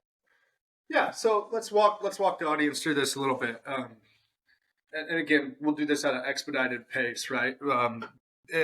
For our audience, you can contact Spencer directly. You can hit him up at Alpha Country, and at the end, I'll give you his social media, his email. We'll talk about that. But you can contact him directly, and him or MJ will walk you through this with their products. They are more than happy to. Your customer service is fantastic. Your presentation is fantastic, and you're very fast to ship. So I do appreciate that about you.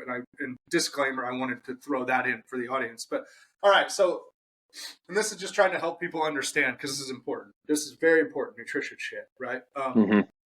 So for me, I'm doing 265 grams of protein a day because that's my target body weight. I mean, realistically, I want to go down to 245, but I'm still set at 265 from when I was trying to drop from 375, right? Which is a lot of protein, 265 grams. But I know that, like, here's a cheat for our audience. Like, a pound of ground is just over or just under 1,000 calories and 100 grams of protein. So I do that every day. Boom, right? So I got 100. I go 93% lean at 7% fat. When that's 130 grams of protein, 134 grams, and it's like 940 calories. I know that because I do it every day. So that just for our audience's sake. So that being said, okay, I'm at that. I'll make that into I'll do some rice and shit. So there's 1,500 calories right there. Well, I'm doing 2,600 calories a day. Now, I still have 130 grams of protein to go, but being calorie conscious here, it wouldn't make much sense for me to then eat another pound of ground, right? Because that would be the majority of my calories. So, and I also know that I'm probably not, when I get up at 2:30 in the morning to go to the gym from 3 a.m. to 4:30 in the morning, when I'm doing that workout, I'm probably not going to have time first thing in the morning to come home and eat a pound of ground or cook a pound of ground, or nor am I going to want to. Want it, yes. Yeah. But that being said, I could then look at options to supplement, which is where I'm going to take, I like whole milk versus water, me personally. So I'm going to take 8 ounces of whole milk, pour it in my shaker cup, and insert, what do we got? What flavors? What do you got? Yeah. I would do 1 scoop of chocolate milk protein. That's going to put you on that right path as far as protein intake, but not spike that caloric intake up, so having that 1 scoop of chocolate milk whey protein, that alone, because like you already said it, dude, I don't want to have, nor do I have the appetite to come home and just blast a full blown meal that I would be able to eat mid-afternoon. It doesn't make me feel good. I don't like it, and it's a problem. So you're left with 2 choices there. Do I do what we're telling you to do right now, which is take that 1 scoop of protein, or do I just not eat?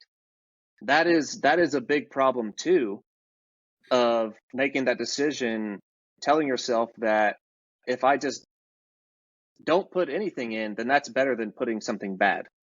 And putting something bad is not better than not doing anything and not putting anything in it. You know what I mean?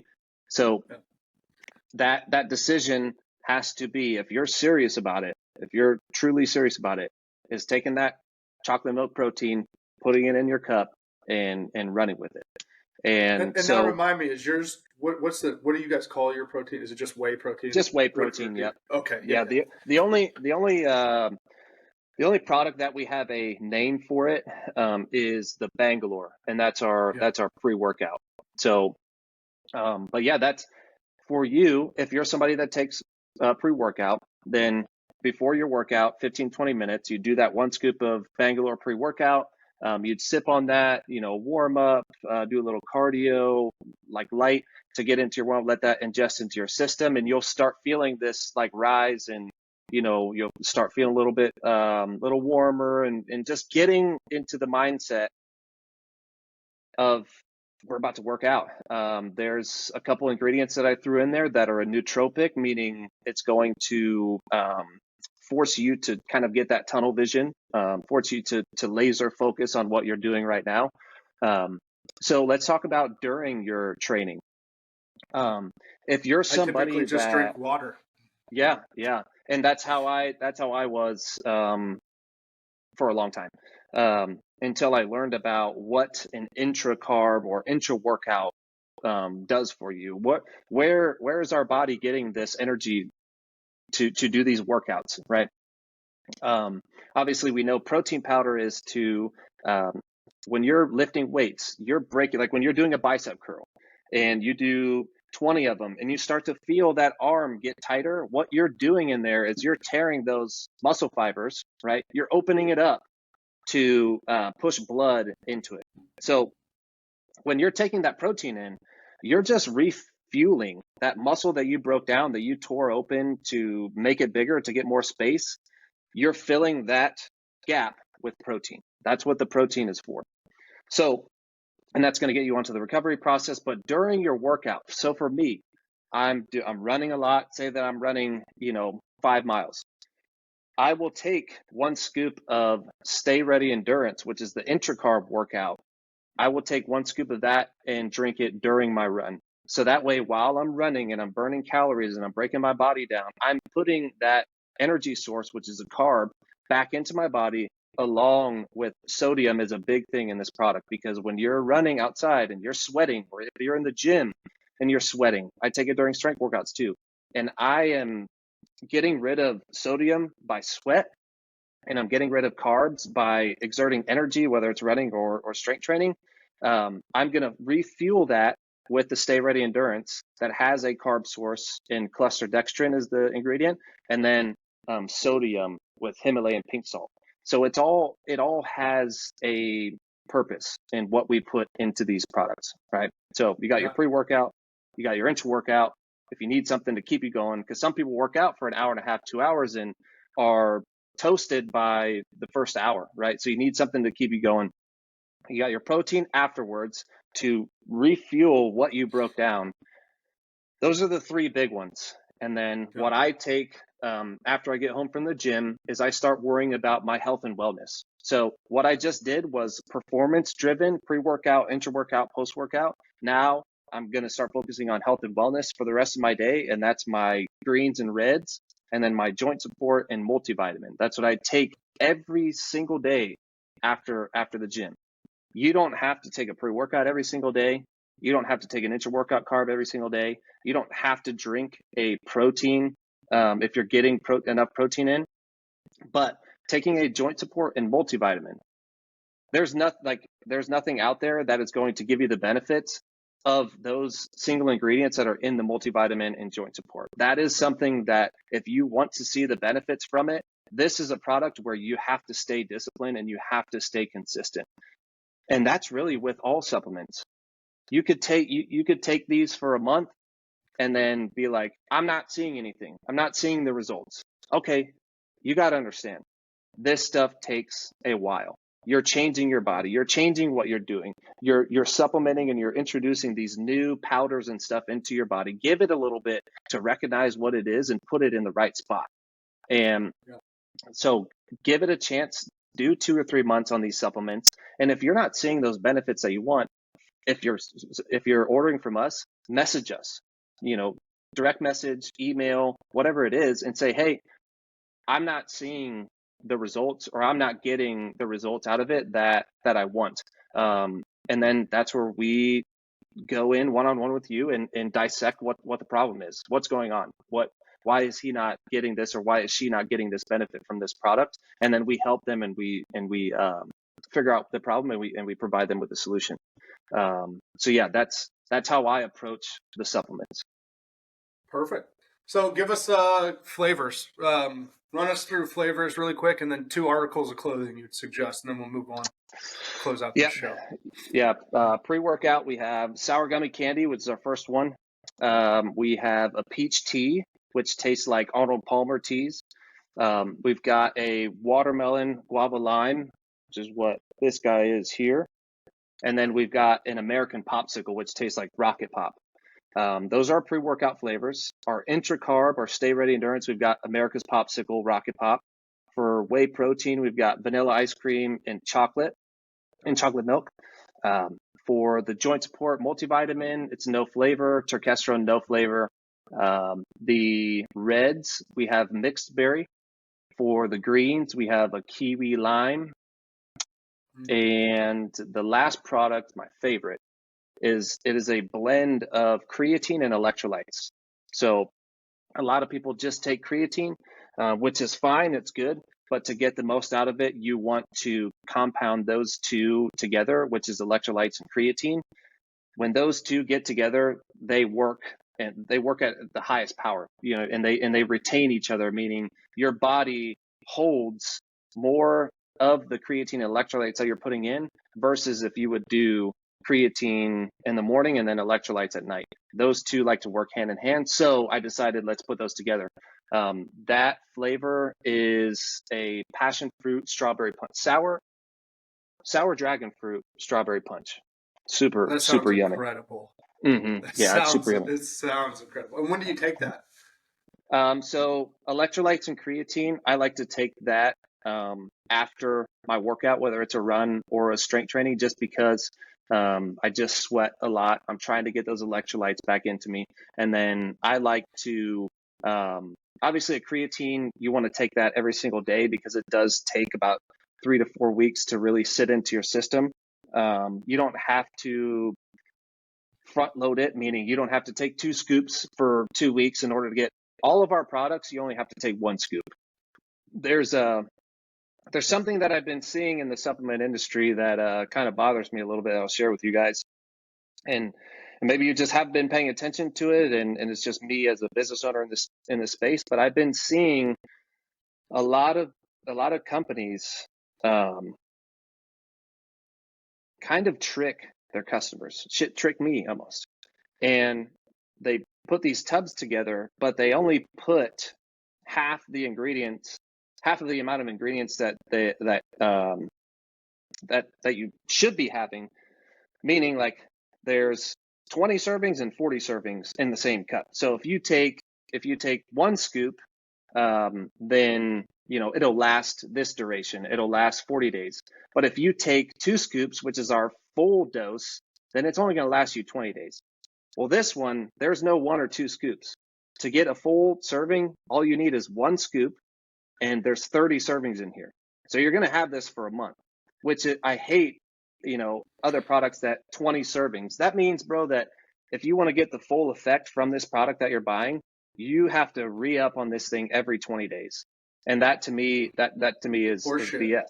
Yeah, it's BS. And so we put full dose 1 serving for 30 days in here. So that's what I like. My favorite product is the pre-workout. But 2 pieces of clothing. What's your favorite flavor? Ooh, You're messing with some new flavors. I've been seeing. I saw you got a sample thing with the blue raspberry. You got me curious, man. You got me curious, but it's tough because like this morning, I just tried mango pineapple, and I was like, oh my god, dude, it's so good. But current flavors that we have, it's a tie between watermelon, guava lime, and America's Popsicle. The other two we've had for over a year, sour gummy and peach tea. So I've kind of grown away from those just because I've taken them so much. But yeah, I would recommend watermelon, guava lime. It tastes like a Jolly Rancher, or America's Popsicle if you like the Rocket Pop flavor. Yeah, for sure. And then clothing. Sorry. Yeah. So I am a nerd when it comes to shorts. So I nerd out. I nerd out on shorts. Our hybrid shorts are awesome. Obviously, everything that we bring is awesome. So, but my favorite are the performance shorts, which are linerless, and then the stealth shorts, which if any of you guys like Cry or anything like that, and it has like the spandex features on the back and on the groin, then you're really going to like these shorts. So stealth shorts and performance shorts, you guys should definitely go check out. Yeah. No, I think they both look cool. Like I said, I don't know which ones they were, but those Desert Marpat ones. Those are the stealth. Those are the stealth ones. Yep. Yeah, those go. They look sharp. They're hard. Like I said, I've peeked at them a couple times. I haven't purchased yet, but I'm gonna have to add that to my list of things I do. Yeah. You'll like. What size short do you wear? XL now. It's hard to say. Yeah. Damn, dude, that's really good, bro. That's really. What were you at before? So yeah, like when you were. That's where it's hard for me heavier. to. Yeah. So, dude, 2 years ago I was like a 44 to a 46 size waist, 44, but some pretty primarily. Let's say 2023 to start, even like a year ago. I was a size 42 waist. I now wear 38 jeans. Dude, that's awesome, bro. And I could probably fit. I know, dude. You're telling me, because like this is like me close to when I got out of the military, almost sizes again.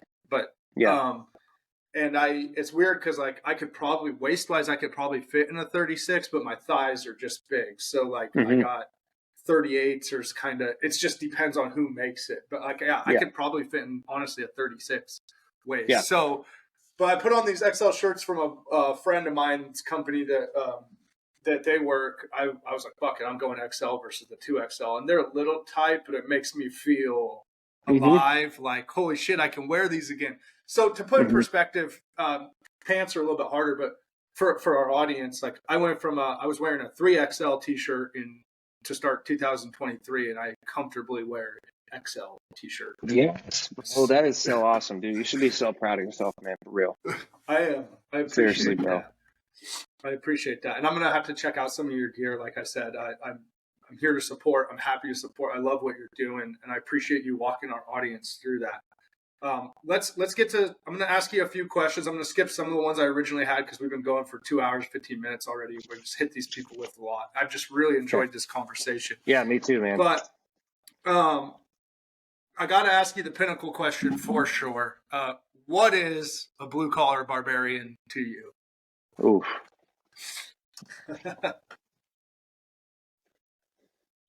So I wrote it down. Yeah. A blue collar barbarian to be is what America is made of. Someone who is willing to get the job done, no matter how sweaty, dirty, or bloody they have to get. Yeah. Or bloody. It's key. Yeah. That to me, dude, is like a blue collar barbarian is somebody that doesn't care what it takes. They don't care how long and how hard it is, as long as they get to that endpoint or success or whatever it is. When the job is done, then they're done. That's what a blue collar barbarian to me is. And they don't care what it takes, man. They're willing to get as dirty, as physical, spend as long as they need to get that task accomplished. Oh, dude, perfect. We'll run that right into the second one. How can someone beat their mind and learn to push past perceived limits? So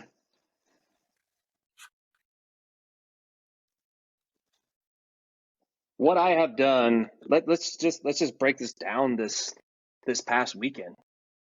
Yeah. I've never done a 50-mile straight run in my life. And prior to Saturday, I didn't know how that was going to go for me. Is that my breaking point? Is 50 miles of running my breaking point? How do I know that? Well, the only way to find out is to go do it. And that is what makes me stronger. Me personally, I see a difference and I feel a difference in myself when I go do something hard versus watching other people do something hard.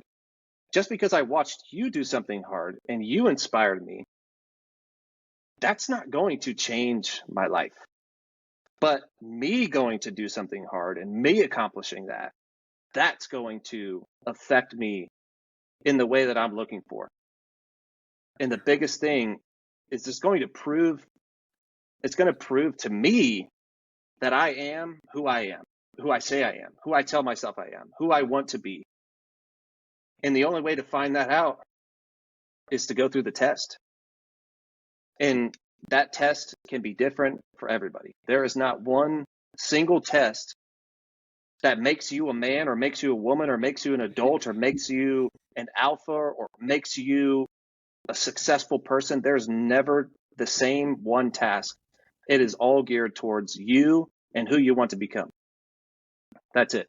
And the only way to find out truly what you are capable of or what is your ceiling is to test that boundary, test what you're capable of, and to truly, truly seek out what that ceiling is for you. Because what you tell yourself, what I told myself 3 weeks ago that a 50-miler would do to me, it's not up for debate anymore. I now know. And so I don't sit here and think like that a 50-miler, if I had to run 50 miles, that I'd be crushed. I don't have that question in my mind anymore because I just fucking did it. And that's what I try to do with everything, with building a business, with becoming a Green Beret. Like that's it, dude. It just, I have this question for myself with a lot of this hard shit. And is that dude fucking harder than me? And I know that like a lot of people say that this is unhealthy, but when you are competitive and when you're somebody that can't just settle with the average standard and you're seeing other people exceed the standard, dude, if that doesn't make you want to go do something, then you should not expect anything out of this life. You should not expect to get what that dude has or that girl has that you just watched. You should not expect to have a healthy, happy fucking life if you're not willing to go do the things that you see all these other people doing that have that healthy, successful life, And the only way to find out what you're made of, man, is to test yourself and test that out. Yeah. See what you're made of and do something, sign up for something, which is why I did this 50-miler at the beginning of this year. Because I was like, I signed up for this 50-miler 3 months ago. And I was like, all right, I'm going to choose something super fucking hard at the beginning of 2024 to sign up for so that I can find myself again, because I'm going through some hard shit. And if I don't do something hard right now to fix myself, I'm going to be stuck in this forever. So if you're somebody that's going through absolute hell, it doesn't matter what it is. I could list off 100 things of what you could be going through. But if you're not doing something to distract yourself from that in order to get better, like doing something hard, running a mile, 5 miles, 10 miles, going for a workout when you haven't worked out in a long time, dude, don't expect to change because you're not going to get it. No, dude, that was beautifully answered. I probably couldn't have answered it that good, and I wrote the question. That's an incredible knowledge, and I know people will truly appreciate that. And you also just set the tone for the year by doing it now, right? Mm-hmm. Like if I can do 50, what can I really accomplish for the rest of this year? It's undeniable. Like anything I want. dude, how boring would the rest of my year be if I was just like, all right, I did 50. Now I'm not going to do anything for the rest of the year. Bro, like, Yeah. okay, cool guy, you did 50 miles. Then what? Same thing. And this is where I really wanted to touch on this while you said it. It doesn't like it doesn't matter who you were. It doesn't matter what profession you had before. Just because I was a Green Beret prior doesn't mean that I'm, excluded from doing this hard shit in order to prove to myself that I'm still that person. You know what I mean? It doesn't matter what you were, what you did, dude. You have to prove yourself every single day. Just like when I showed up to the team, they didn't care that I got selected. They didn't care that I went through the qualification course and passed and did really well. They didn't care about that. They cared about what I was doing and what I was doing with myself every single day when I walked through the team room. That's what they cared about. And that's what everybody cares about. What are you doing today? You know what I mean? Like if you lost 110 pounds. Imagine if you went back to that. Nobody would give a fuck that you lost 110 pounds. Exactly. They'd be like, oh, cool. Yeah. Back in high school, you threw a touchdown. Good job. What are you doing now? What are you doing today? You know what I mean? Yeah. No, dude, 100%. And it's funny you say that because it's like you got to earn that respect for yourself every day. You got to set the tempo. You got to continue to push what hard is because hard becomes easy. And also, when you do these things, you build confidence, and what confidence builds creates is curiosity. And when you start to get confident, you get curious about what you really can do. And curiosity, I believe, is where true genius and true excellence and it's where you become the fucking legend that we talked about earlier. Yep. Like it's through curiosity, through I wonder what I can do. Now, I do these things where I challenge myself with a challenge a month. This year, one of my goals is to do a challenge a month of some sort physically extra to in addition to my workout. So what I did is my own version of Dead's December. In December, I did 100 deadlifts a day, every day for December. In also doing, I did my workout, but I would do 10 by 10 or whatnot. And so I did 1,000 at 135, 1,000 at 185, and then 1,100 at 225, right? And so at the end of the month, it ended up being like a total, because I did a couple extra here and there. It ended up being like a total of like 3,150 or some shit like that, right? 3,150 deadlifts in a month. Holy smokes! But it also goes to like compacting wins, right? Like that. Holy shit! What started at 0 became 3,000. Literally, it started at I'm going to do 100 a day. And then 10 days in, holy shit, I've done 1,000 deadlifts. Mind you, I haven't done 1,000 deadlifts in the last 10 years. Full transparency. I have not. I don't like deadlifts. I don't do them.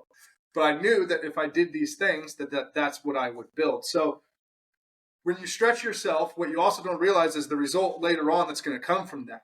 I just picked up, last year, all year, I never picked up, I couldn't even pick up 315 last December of not 2023, 2022 with, and I just did a set of 315 deadlifts the other day after not even touching it all of 2023. I've never picked up 315.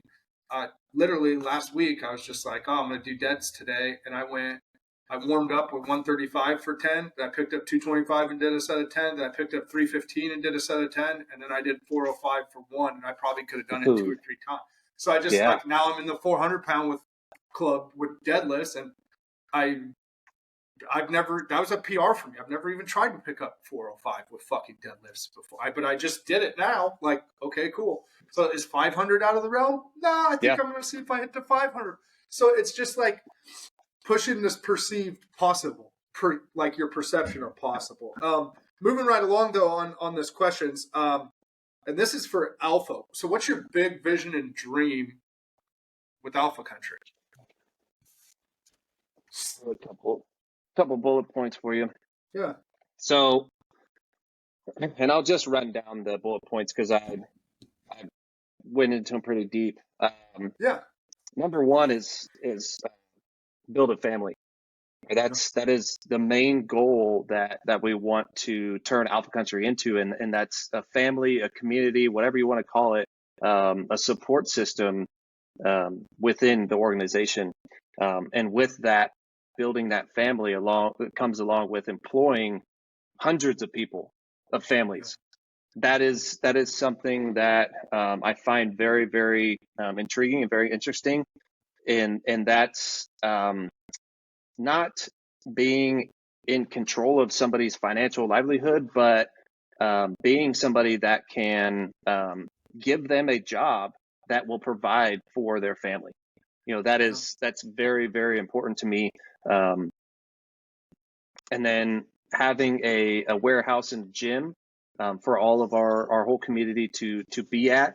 I've gotten a lot of offers from these companies that are like, hey, we'll ship your product out for you. Just send us all your stuff and we'll do all the fulfillment for you.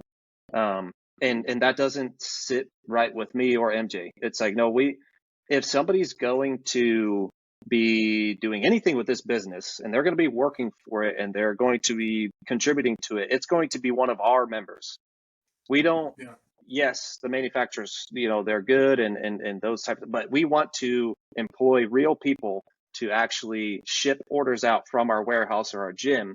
And we're not willing to compromise that portion. All right, we want to bring real people. We don't want some computer doing it for us. We don't want some, billion-dollar company to have some robot taking our, products that you're ordering and shipping them for you and all that stuff. We want real people. So, and along with that gym in our warehouse, that's really when we're going to start bringing the community together by having events and having specific dates throughout the year to where we are bringing everybody into a centralized location at this gym to have a good time. We have a vision for retail stores in 10 years to where we're not just online and not just in e-commerce, but we're actually getting into these big cities and these big areas to where we can start either building our own retail stores or getting into, vitamin shops or GNCs, stuff like that. That is something that we're thinking about. Haven't really dove too deep into it, but it's something that we're thinking about. But we just want to be known as the company that can help you achieve those goals that you dream by using our products and knowledge that we have. Our team of trainers that we're going to bring in are all going to be certified and have a knowledge that is able to be transferred. We talked about this earlier to where it's like, I'm not going to bring somebody in that knows everything but can't explain it to you or me. All right, I'm somebody that, even being an expert in weapons and tactics, I still need somebody that is better than me to come in here and dumb it down for me and teach me the basics of what I need to do to get better. So that's what we want to be known as. No, that's incredible. I'd say you're doing it a piece at a time. Every day you stay in business, you're one step closer. So keep grinding, And then my last question for you, and we're skipping a few here, like I said, but this is for, I'm more curious, like, what is the hardest lesson you've learned yet?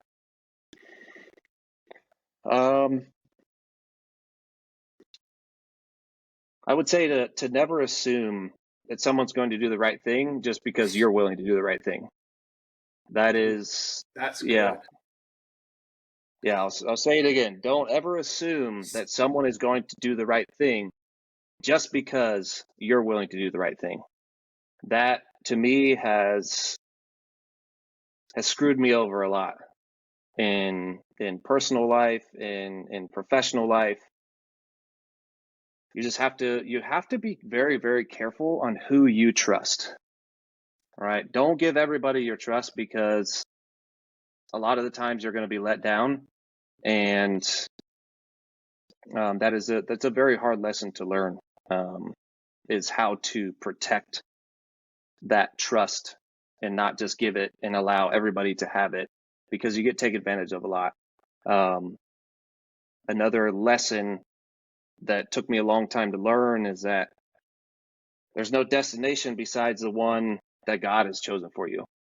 That to me, I thought that I was in control of when I was going to leave the earth and all this stuff, and that's not true. And a lesson for me and it was a hard one, is that I'm not in control of that. There's one person that's in control of that, and that's God. The last lesson is that people are going to tell you that you have limits, and it's not a limit. There's just a lot of work that it takes to get there. And so people get these, majority of people are going to have this mindset that there is a limit because that's what they put on themselves. And the lesson should be to never take somebody puts them a limit on something.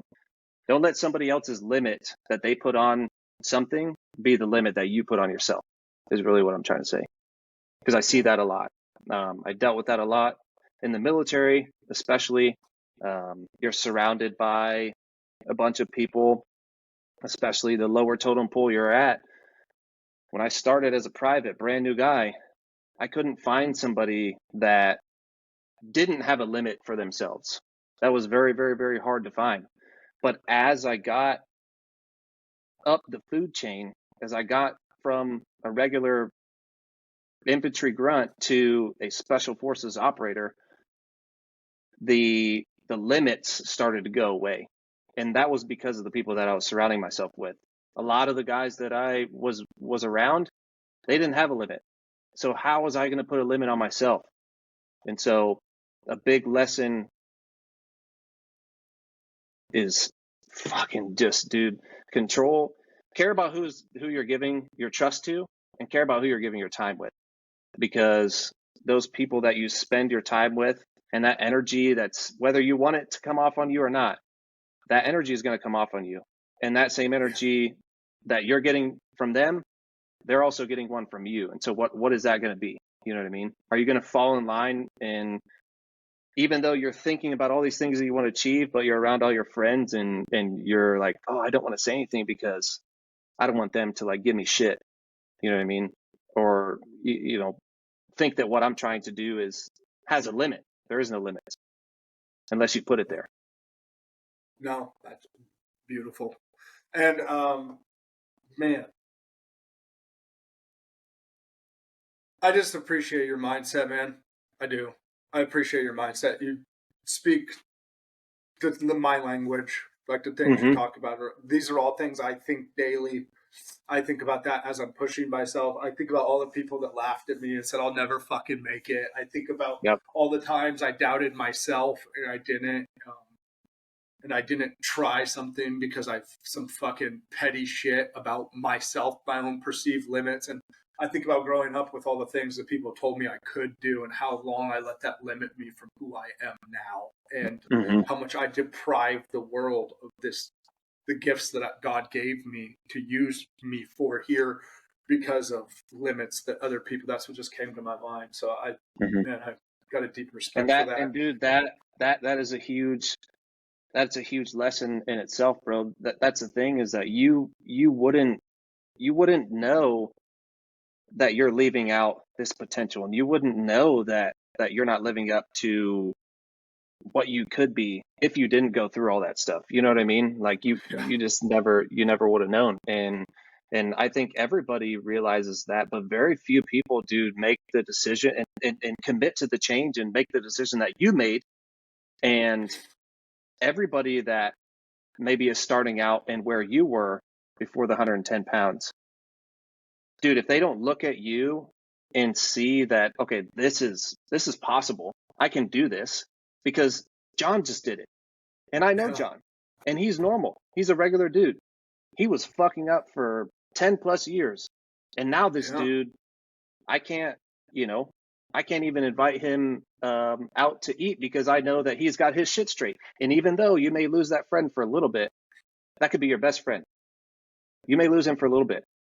But if he's your best friend, if he's truly your friend, then he will see that, damn, John is leveling up, and I don't want him to outbeat me, and I'm going to join him. And I hope, I'm going to go my own way. Yeah. Or they're going to go their own way. Yep. And that's okay. 'Cause you said something about the who you allow around you and the dude, that is all, that is so true too. Those are hard lessons to learn, but it's they are true. And then the trusting people, like, God, what a painful that lesson that is. Like, that is, that one hurts because, like it just hurts. Like, you don't think, you're not thinking while you're hanging out with that person that they're going to betray you. Yeah. You're not sitting there doing these things for that person thinking that like they're going to just do you wrong. Yeah. And when they do, normally it's somebody that, especially like when I'm thinking about, it's like, man. Yeah. I mean, I'm glad I went through that now. I'm glad, like, I've learned that. But for the people out there that haven't experienced that, be ready for it. Just people are, I was told this by a friend a couple of years ago, and it's stuck with me ever since, but people are going to disappoint you. Mm-hmm. Like, and the sooner you understand that, like, just literally what that is, like, people are going to disappoint you. And if you can just come to terms with that is the case, there's freedom on the other side of that. Yep. I agree. 100%, man.